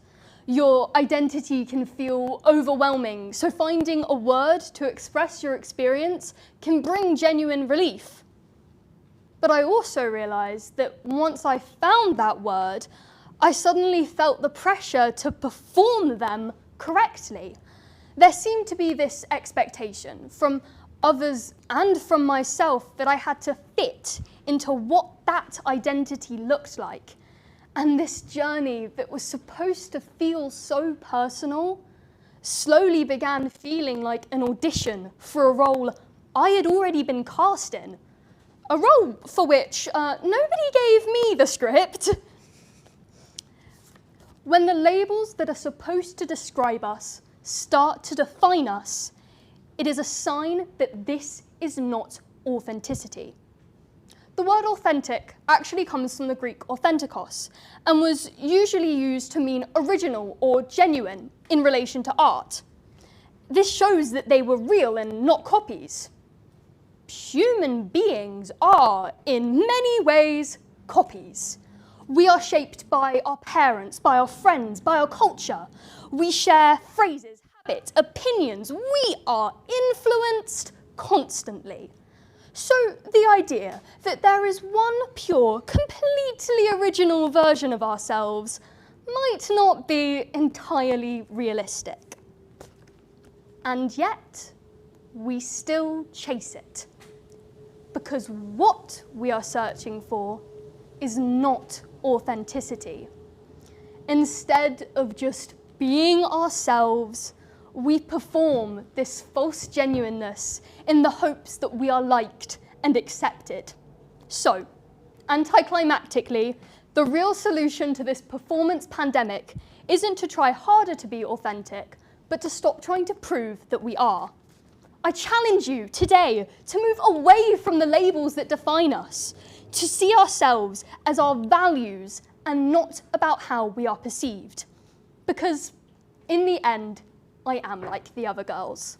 I am like my mother, and I am like the people in this room. And I couldn't be prouder of that. Thank you.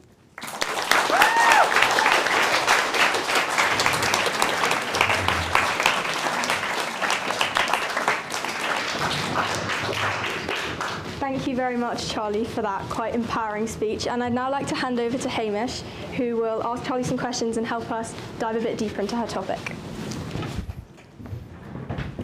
Thank you, Charlie, for that authentic speech, pardon the pun, and made me question myself whether how authentic I am when I pretend to be an expert on a financial topic I've read 5 minutes ago in the FT. So about you, Charlie, you claimed drama enthusiast. Drama can both be a mask and it can be for expression. How do you think that is a metaphor for everyday life? I think it can be a metaphor for some people. I think it's really important we understand authenticity is so personal to us. And I recall upon an experience I had with drama where if you start performing a character so often, you'll start to internalize their own traits and lose a part of yourself. So I think I'd want to warn the audience away from doing that and try to be themselves as much as possible. Thank you. And I loved your focus on social media, but perhaps if you were giving this speech 20, 30, 40, 50 years ago, do you think you would there would be perhaps a different stance on what you're trying to induce today?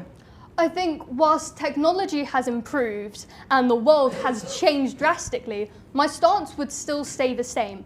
People who lived in the 1920s still felt pressure to perform certain gender roles and to be a traditionalist, and they felt that they had to perform this way in order to be accepted by society. And we see key individuals like Alan Turing, who was authentic, be persecuted for his crimes. Yeah, that's very interesting. And perhaps in the modern world, how do you go about balancing free speech with being authentic? Because I'm sorry if you've heard this metaphor before, but some politically incorrect grandparents can make you want to be swallowed up. And so where do you draw the line between saying your opinions and respecting other people's values? No, I think that's really interesting, and the concept of authenticity has been romanticized, because if I was genuinely authentic all of the time, I don't think my teachers would be too happy. So I think it's about being socially aware of the context that you're in and performing and presenting yourself in a way that, while still aligns with your moral values, doesn't come across as offensive. Now, excuse, Charlie, my Latin revision here, but Cicero was famous for changing his alliances in order for the greater good of the Republic. Now, when should you balance authenticity with the dangerous greater good? Well, I would argue surely that he was being authentic. If one of his values was about the greater good, then surely you couldn't see him as being disingenuine. I think one thing that we do is look at politicians and think, well, they have to be authentic, but I think it's actually more important that they have integrity and conviction rather than purely being themselves.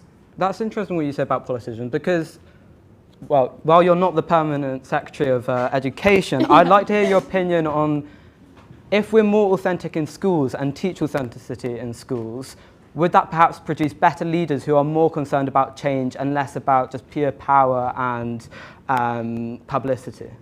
See, I'd have to disagree there. I think if we taught authenticity, whilst I think we'd have a greater sense of worth, that doesn't necessarily mean that we will be moral people. We look at some of the most authentic people and we sometimes see bluntness and rudeness and moral ineptitude. So I think whilst we can encourage people to be themselves, it doesn't come at the cost of morality. Yeah, that's interesting. And I think I've got time for one more question. Thank you. Let's bring this back to you and to the room. Tomorrow, what would your advice be to be the most authentic part of yourself? What would you say to me, who may pretend to be a financial expert, but actually just quoting some financial jargon? I would say just because you don't personally view yourself as authentic now doesn't mean you can't be in the future. There's a fake it till you make it attitude, and if you want to be more aligned with your goals and your values, just because you're working steadily towards them doesn't mean that you're disingenuous. Thank you very much. Thank you.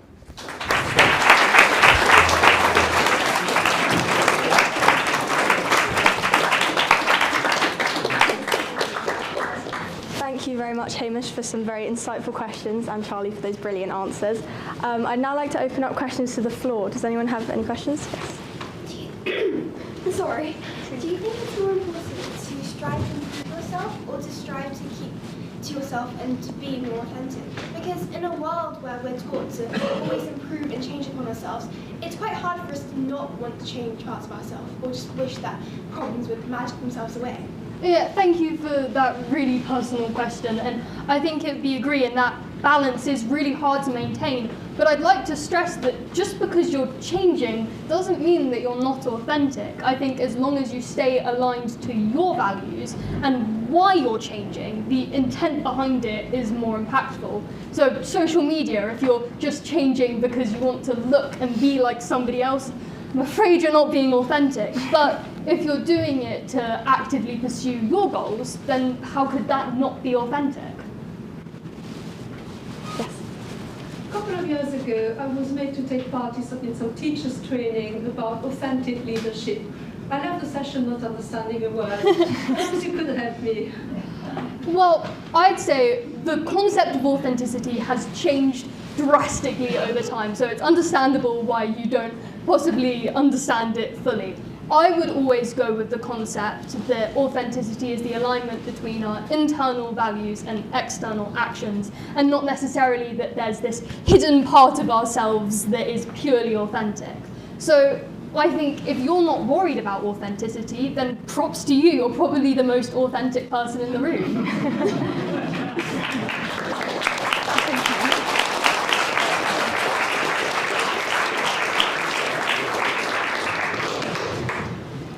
Thank you so much, Charlie, for those brilliant answers, and thank you to everyone for those wonderful questions. Now I'd just like to summarise. what have we learned today? We have learned that authenticity is an increasingly prevalent issue in today's society with social media. And Charlie, you really accurately pointed out that in today's society, quite often we're surrounded by people who are performing. And like you just said, those who aren't so worried about authenticity quite possibly are the most authentic of us in the room. What I found really interesting was how you highlighted how people who are perhaps not the most authentic versions of themselves at this time can definitely in the future strive to align themselves increasingly with their own values and therefore becoming more authentic. And I think that's a really, really interesting point to make. And I love that you finished on the end with a message that we can work on our authenticity in the future. Overall, thank you so much to our MC. Thank you very much, Charlie, for your wonderful speech. Thank you, Hamish, for your amazing, insightful questions. And finally, thank you to our very esteemed judges for taking their valuable time to come and judge our competition today. Thank you all.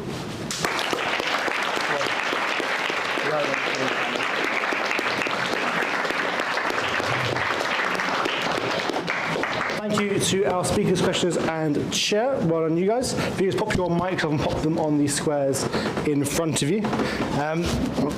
I really enjoyed that.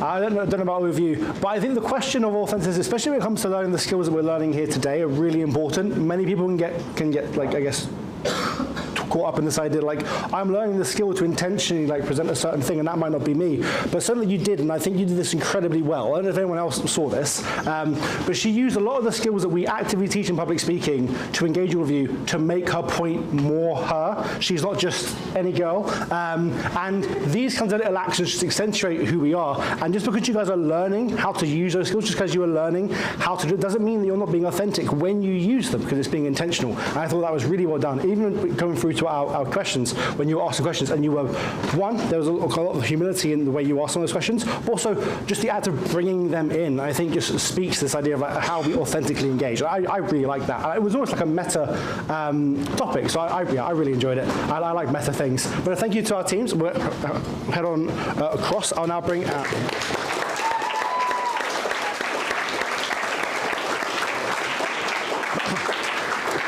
this brings us to our final teams of the final. So, can we please have our chair and questioner of St Paul's and our speaker from Oundle, please?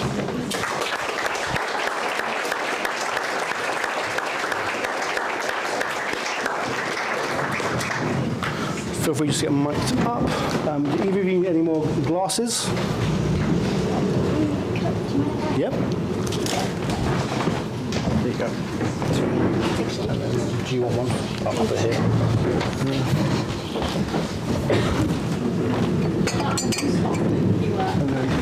Would you like sparkling water? No. I think they're both sparkling. I'll just grab that. I see. No, I think it just pops when you open it, but it should be fine.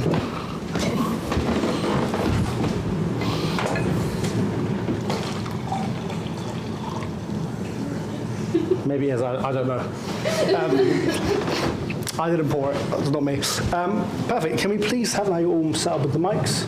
Oh, it is sparkling. It is sparkling. It's all right. It's all right. I don't mind. Can we please just have an introduction for the judges, please, in order of chair, questioner, and speaker.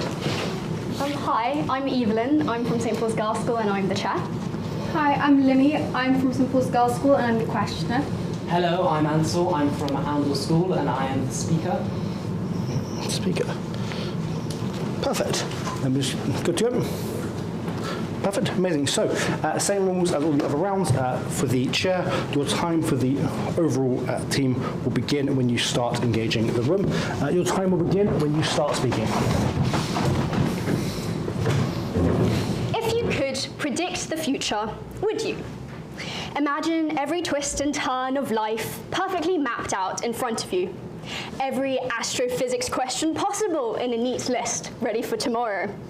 Yet, everyone is reminded at some point that while man makes plans, God laughs. Today, Ansel from Oundle will be discussing whether adaptation or prediction is ultimately more successful. My name is Evelyn, acting as the chairperson. Next to me is Limmy, acting as the questioner. And I'm sure we're all very excited to hear Ansel's speech, but if you needed any more reason, I'm here to tell you that outside of his public speaking career, he has proven his commitment to both philosophy and logic. His last rewatch of the financial cinematic masterpiece, The Big Short, being yesterday. So I can assure each and every one of us will be enjoying insights from an industry expert. A reminder, I will knock when 15 seconds are left. But now I have the privilege of handing the floor over to Ansel.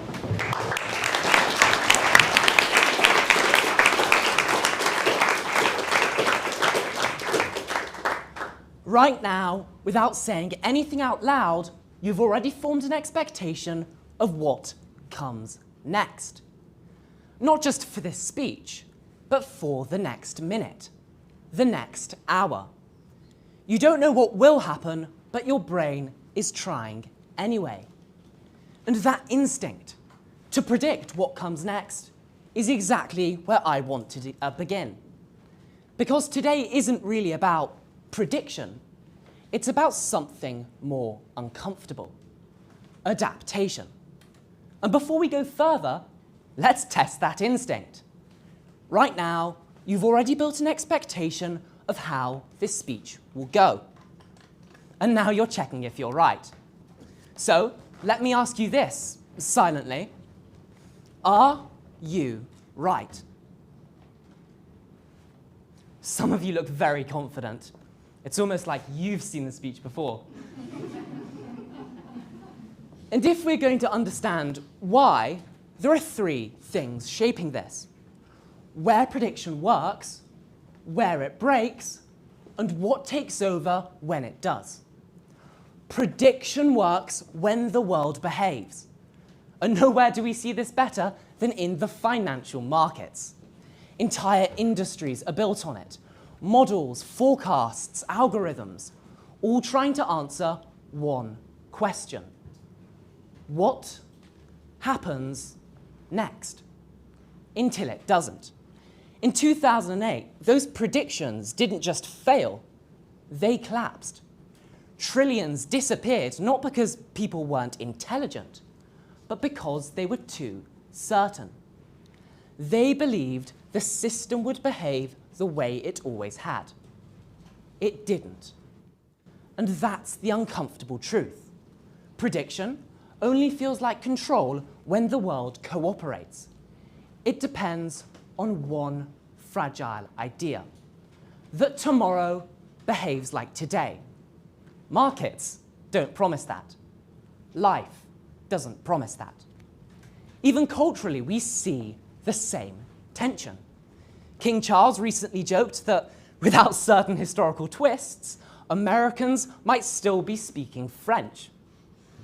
It's funny, but it makes a serious point. History doesn't stay loyal to expectations. It bends. It shifts. It adapts. And humans survive by doing the same. Watch a rugby player receive a spinning ball after it hits wet ground. They predict one bounce, the ball takes another, and in that split second, prediction becomes useless. The best players are not frozen because they guessed wrong. They adjust. Feet change direction, hands react. The movement rewrites itself in real time. That is adaptation. And the strange thing is, that same principle decides everything from sport, to markets, to survival itself. The traders who survived the financial crashes were never the ones with the best forecasts. They were the ones who changed fastest when those forecasts broke. They didn't cling to being right, they moved. And that pattern is much older than markets. Charles Darwin showed that survival doesn't reward those who predict the best, it rewards those who respond the fastest. Not the strongest plan, the fastest correction. And here's the strange part. You've already experienced it. At the start, you thought you knew how this would go. Now, compare that to where we are. You've already adjusted. That is adaptation. So maybe the real question was never what will happen next. It was this. When prediction stops working, do you notice? Or do you keep holding on to it anyway? Because when predictions break, the people who succeed are never the ones who held on to being right. They're the ones who changed fast enough to keep going. Thank you.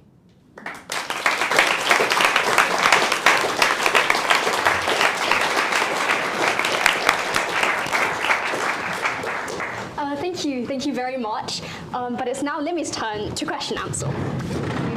And Ansel, I would like to begin by thanking you for your speech. Although I imagine we all wish we could predict future events, your speech and examples of financial markets and natural selection made it clear how, as a species, we are relying on adaptation.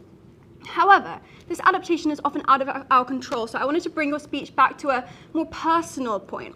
How have you had to adapt to unforeseen events, and how do you suggest others can do the same? Okay, so even today, I realized that I was encroaching on you guys. I was coming towards the audience. So, what did I do? I didn't predict that, am I going to keep on going? No. I adapted. I moved back, and I took in the space and enjoyed myself. Okay, thank you. But to follow on from that, do you think in that example you could have had a better outcome if you'd been able to predict your encroaching in the first place? If I were able to predict my encroaching in the first place, sure, I would have a better outcome, but prediction is very complex.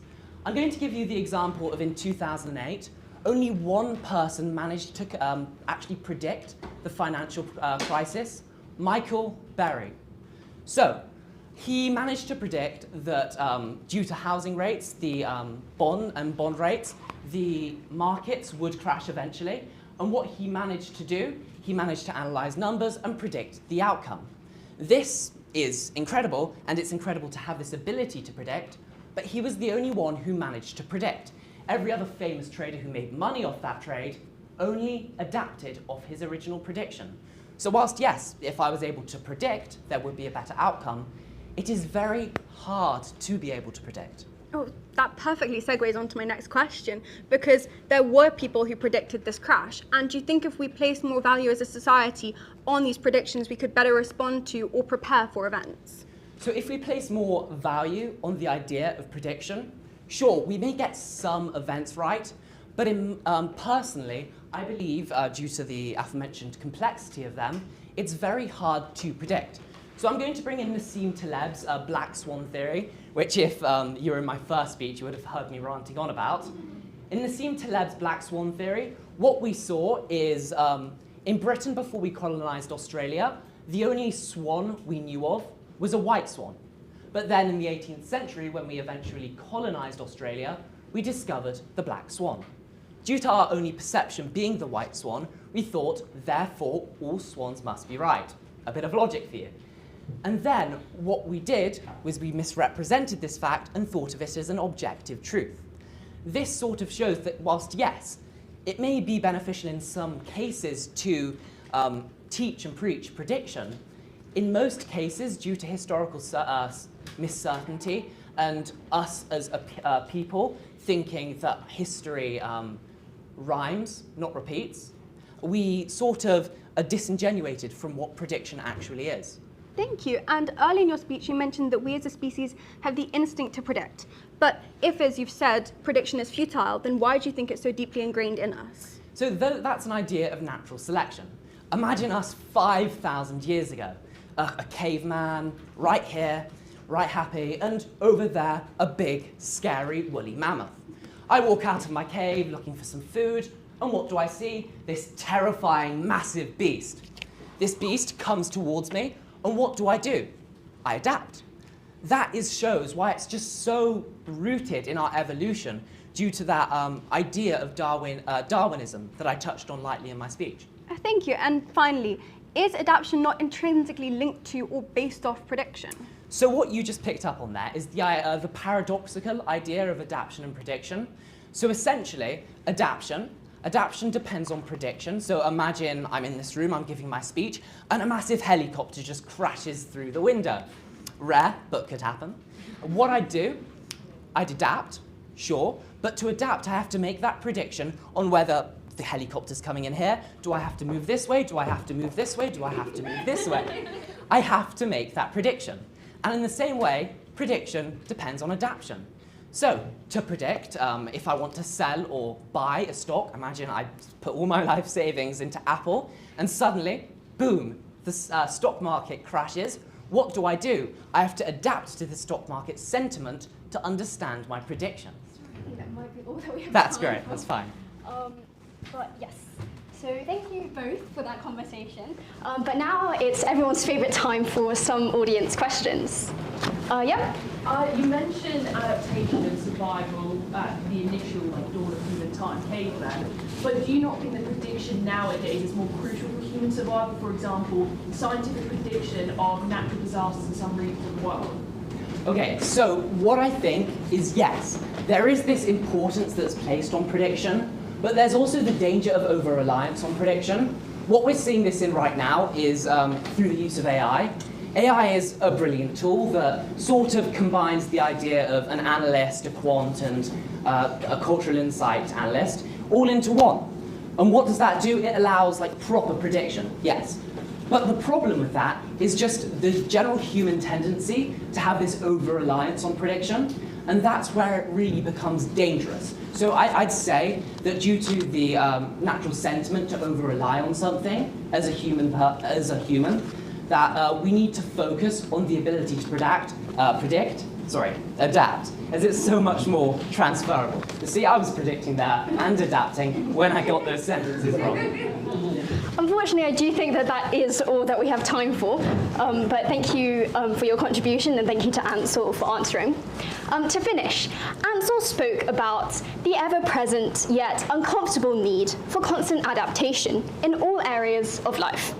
He discussed the natural human instinct to search for certainty in all events, even in a chaotic world. And I loved the way that he referenced the 2008 financial crisis to illustrate how even experts can't always get it right. Rather than expertise being defined by an almost prophetic ability, it is instead defined by the ease and spontaneity one reacts within an unknown situation. And I personally really understand my desire to always fall back on my plan B, my plan C, and my plan D. But I guess my overthinking won't always save the day. But in a world ruled by careful planning, models, and spreadsheets, one of the most spontaneous disciplines that trains students to be ready for everything is public speaking. So, thank you to the English Speaking Union for giving us all the opportunity to discover our voices and raise our opinions on real-world matters. And of course, thank you very much again to Ansel. Thank you very much.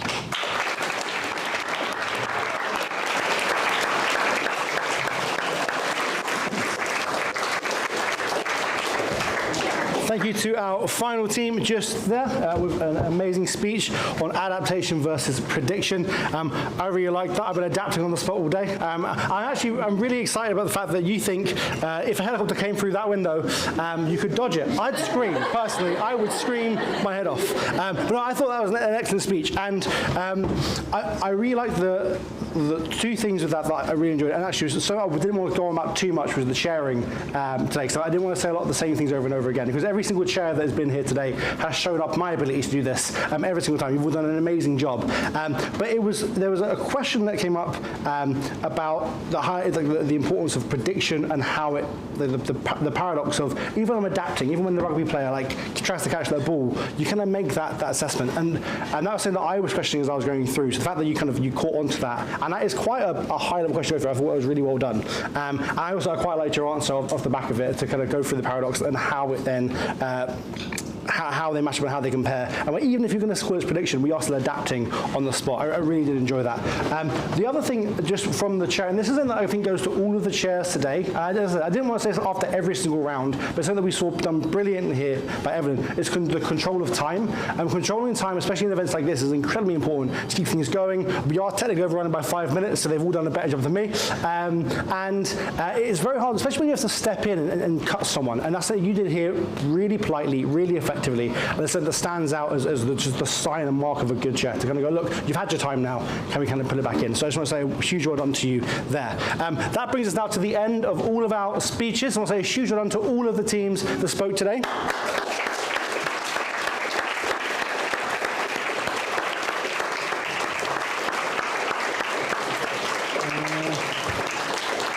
Please pop your mic just there, please. Our judges are now going to step out. They're going to have half an hour to deliberate, which means at 5:05, we need back in here for their announcements. Who has won, who has been named the best speaker, the best chair, the best questioner, and the best overall team. What that means for all of you is in that room just there, the Churchill Hall, there'll be some refreshments for a light break. If we can have you all back in this room for 5 to 5, and that way we can get the next round back up. So now you've got half an hour. Please be back in here for 5 to 5. I'll see you in a minute.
Welcome back, everyone, to the conclusion of today's final.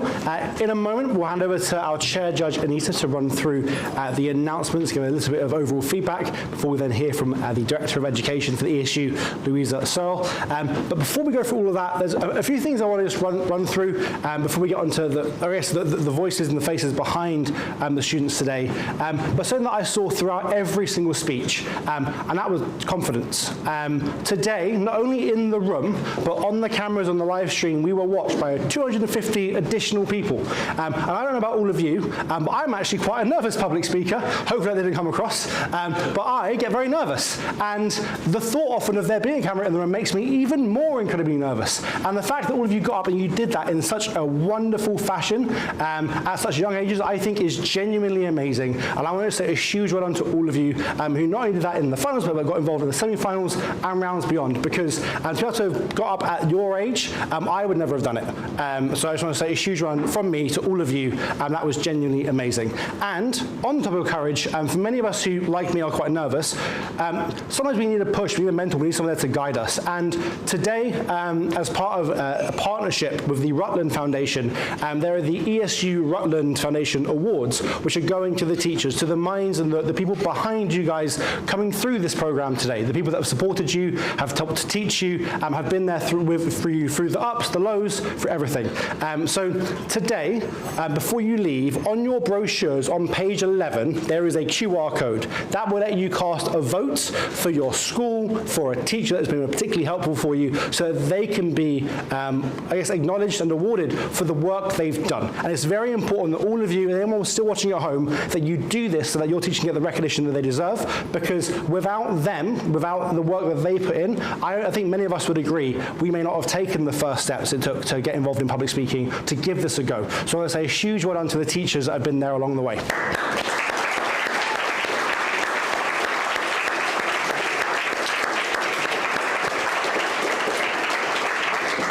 I'm now going to hand over to our chair judge, Anita Anand, to run through the deliberations and who has won today's final. Welcome, Anita.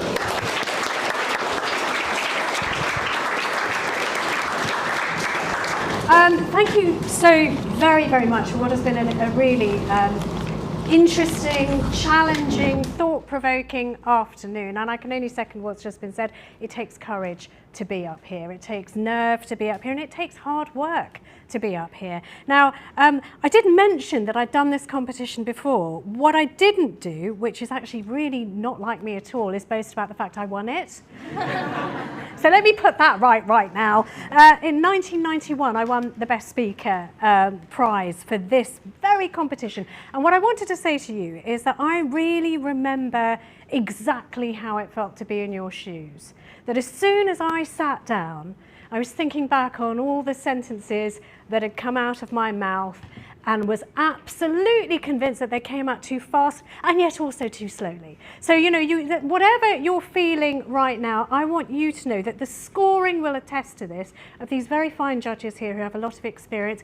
It was wafer thin, like really, really narrow, sometimes a half mark between you.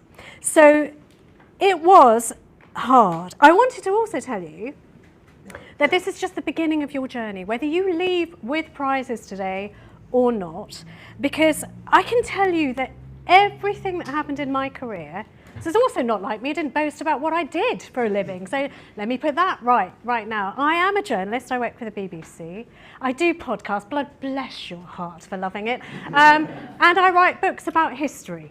None of that would have happened, I'm telling you, hand on heart, without this competition, because it gave me the confidence to walk into any room and truly think I had something to say.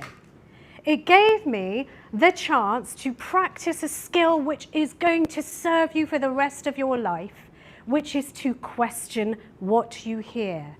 It will also make the world so much a better place because, as has been said by a number of teams today, it will allow you to discuss with people who do not agree with you in an aspect of civility. Because God knows we need some of that now. So it's been truly outstanding. We think a lot of you. Before we announce the overall winners, I would like to say that your subject matter was really thought-provoking. I mean, you took us to all of the places where in 1991 we never would have thought to go. Speed was not a thing in my day. The rapidity of change was not something we worried about. You are contesting with AI. You are contesting with markets that go pop in our lifetime and a jobs market and a future which is far more uncertain than it was for me. And you took us through all of those things. And I thank you for that. Let's start with the individuals, because you want to hear that, don't you? I mean, it's enough of waffle from me. Have I given you enough of a CV? Have I told you how very clever I am? Have we done that tick? Okay. So the Best Chair Award, back in the mists of time when I competed, was probably, I would say, the role that I understood least at the time, but I have now come to respect very much indeed, because it is actually a role where you have to be chameleon-like.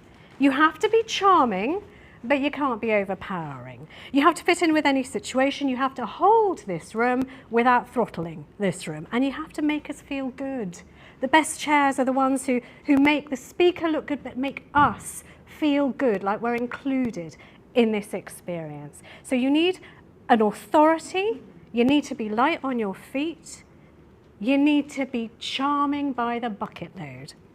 So let me tell you, again, very narrowly, because there was a very crowded field in all the categories today, but the winner of the Best Chair for the ESU Public Speaking Competition Grand Final of 2026 is Ademaide Adekoki.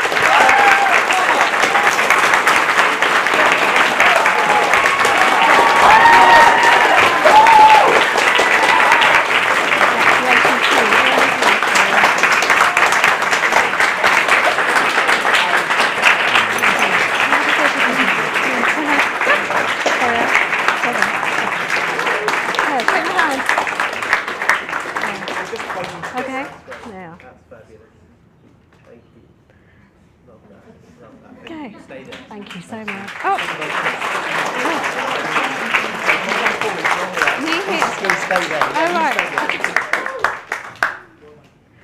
oh yes, you get to stay there. Thank God you're here. We've got grown-ups in the room. Oh. Right, Best Questioner Award. Now, I have spent the better part of my career asking questions for a living. Even now, I have a job which is called Any Answers, where I get people to put their questions to politicians for them to think about what they need to do. Now, can I say it is an art form? The number of times I have wanted but refrained from saying, oh, for God's sake, get to the point, I can't even count. But, you know, we've had a very high level of listening to the speeches given and asking appropriate questions. We saw some really excellent examples today. But one student stood out for precision, timing, genuine curiosity, and being able to follow on from the answer that was given before. And that is Hamish Clark from Oundle.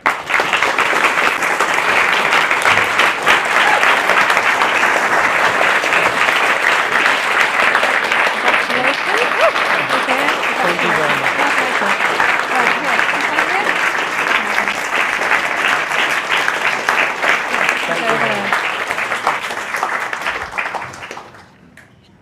He stands over there, right? I mean, I catch on eventually. Okay. And finally, the Best Speaker Award. Well, not finally. These are the individual prizes. The Best Speaker Award. A great speech does more than just inform. It persuades as well. There's a real skill to it. And the judges this afternoon, we were looking for something that felt genuine and connected with the room. And where we sit behind is a great vantage point because we can see how your body language works and how much you are listening. This is the one that should win. And there were some excellent speeches. And again, I stress this, I can't tell you. It was tight, really tight at the top.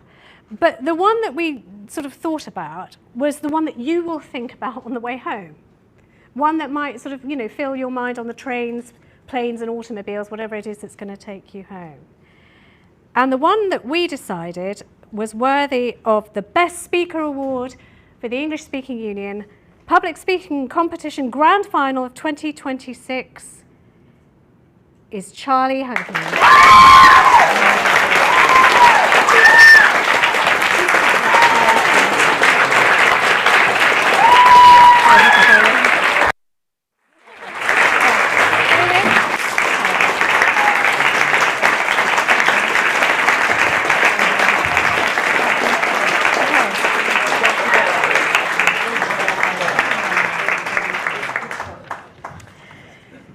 And now, oh well, wait. Now we'll wait. Oh, yeah, it's all right. Now, look, this is the joy and the difficulty of doing the judging is that we have to do maths because we have to score a number of criteria for each individual. And then it is an aggregate score that will win the grand prize for the best team. Now, it is the sum of its parts, a team. And this is what we felt when we added these things up. Those who had lost out by a tiny margin, in the aggregate, it produced maybe a different result to the one that you might imagine. Every team has done something they should genuinely be proud of today. To have, a transplantation of a different speaker from a different team in your midst and to be able to embrace that and also to stand alone without your friends in a different team, that was not what we had to do back in 1991. It's a new thing, it's a challenging thing. You were all so brilliant at it. So let me tell you, the team that we felt, and when we added it up, we were justified, acted sort of as the sum of its parts, and will win the best public speaking team for the English Speaking Union of 2026 is the Royal Grammar School. Congratulations.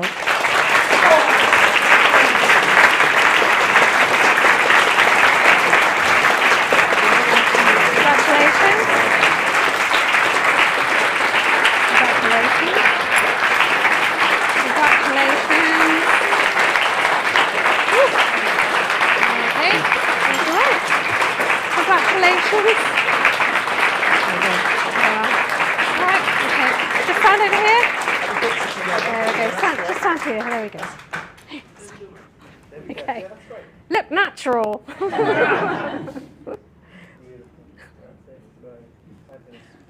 Okay.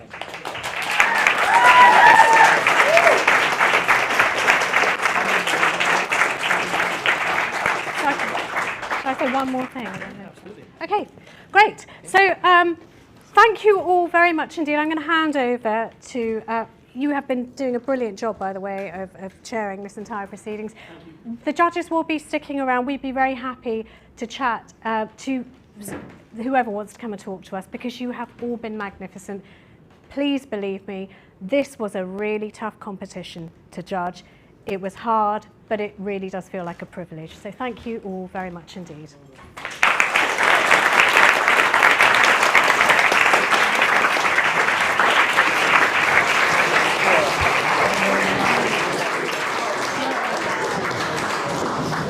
I want to take this moment to just take one final congratulations to our best chair, Adam Meyer of Altrincham Grammar, our best questioner, Hamish Clark of Oundle, our best speaker, Charlie, and then along with our best overall team, the Royal Grammar School. So just one more final round of applause for each of those.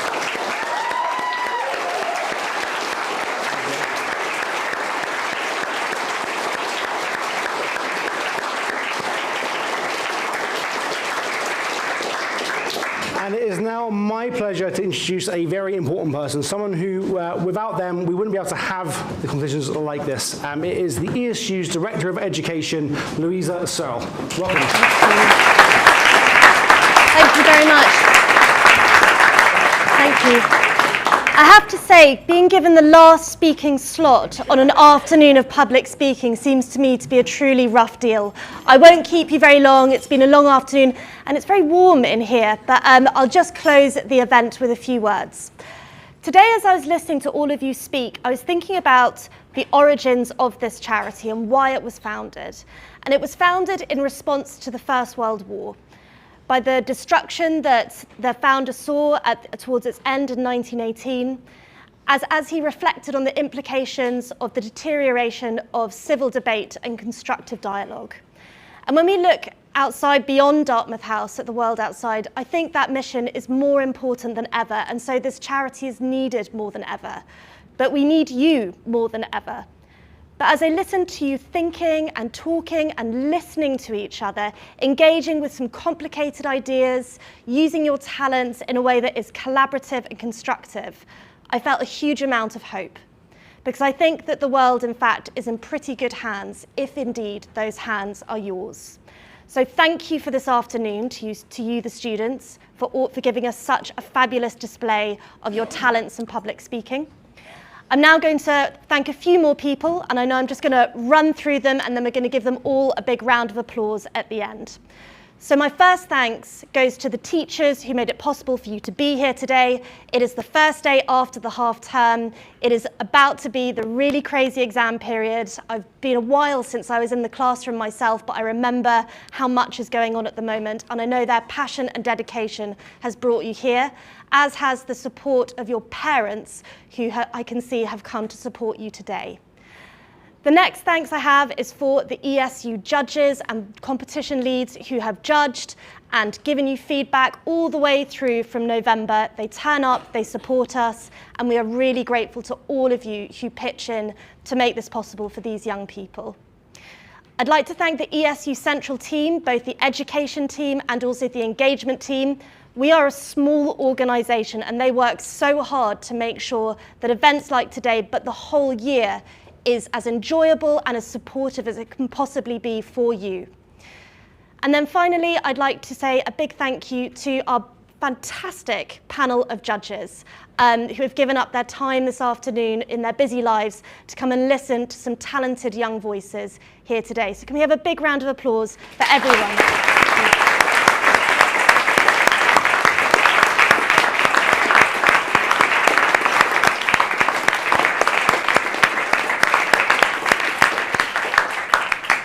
So with that, the 2026 season is over. The 2027 season opens next week. We can't wait. We hope you'll come back, stay engaged with us, keep honing your talents, keep being as brilliant as you are. Thank you all so much. Enjoy this beautiful evening. Thank you.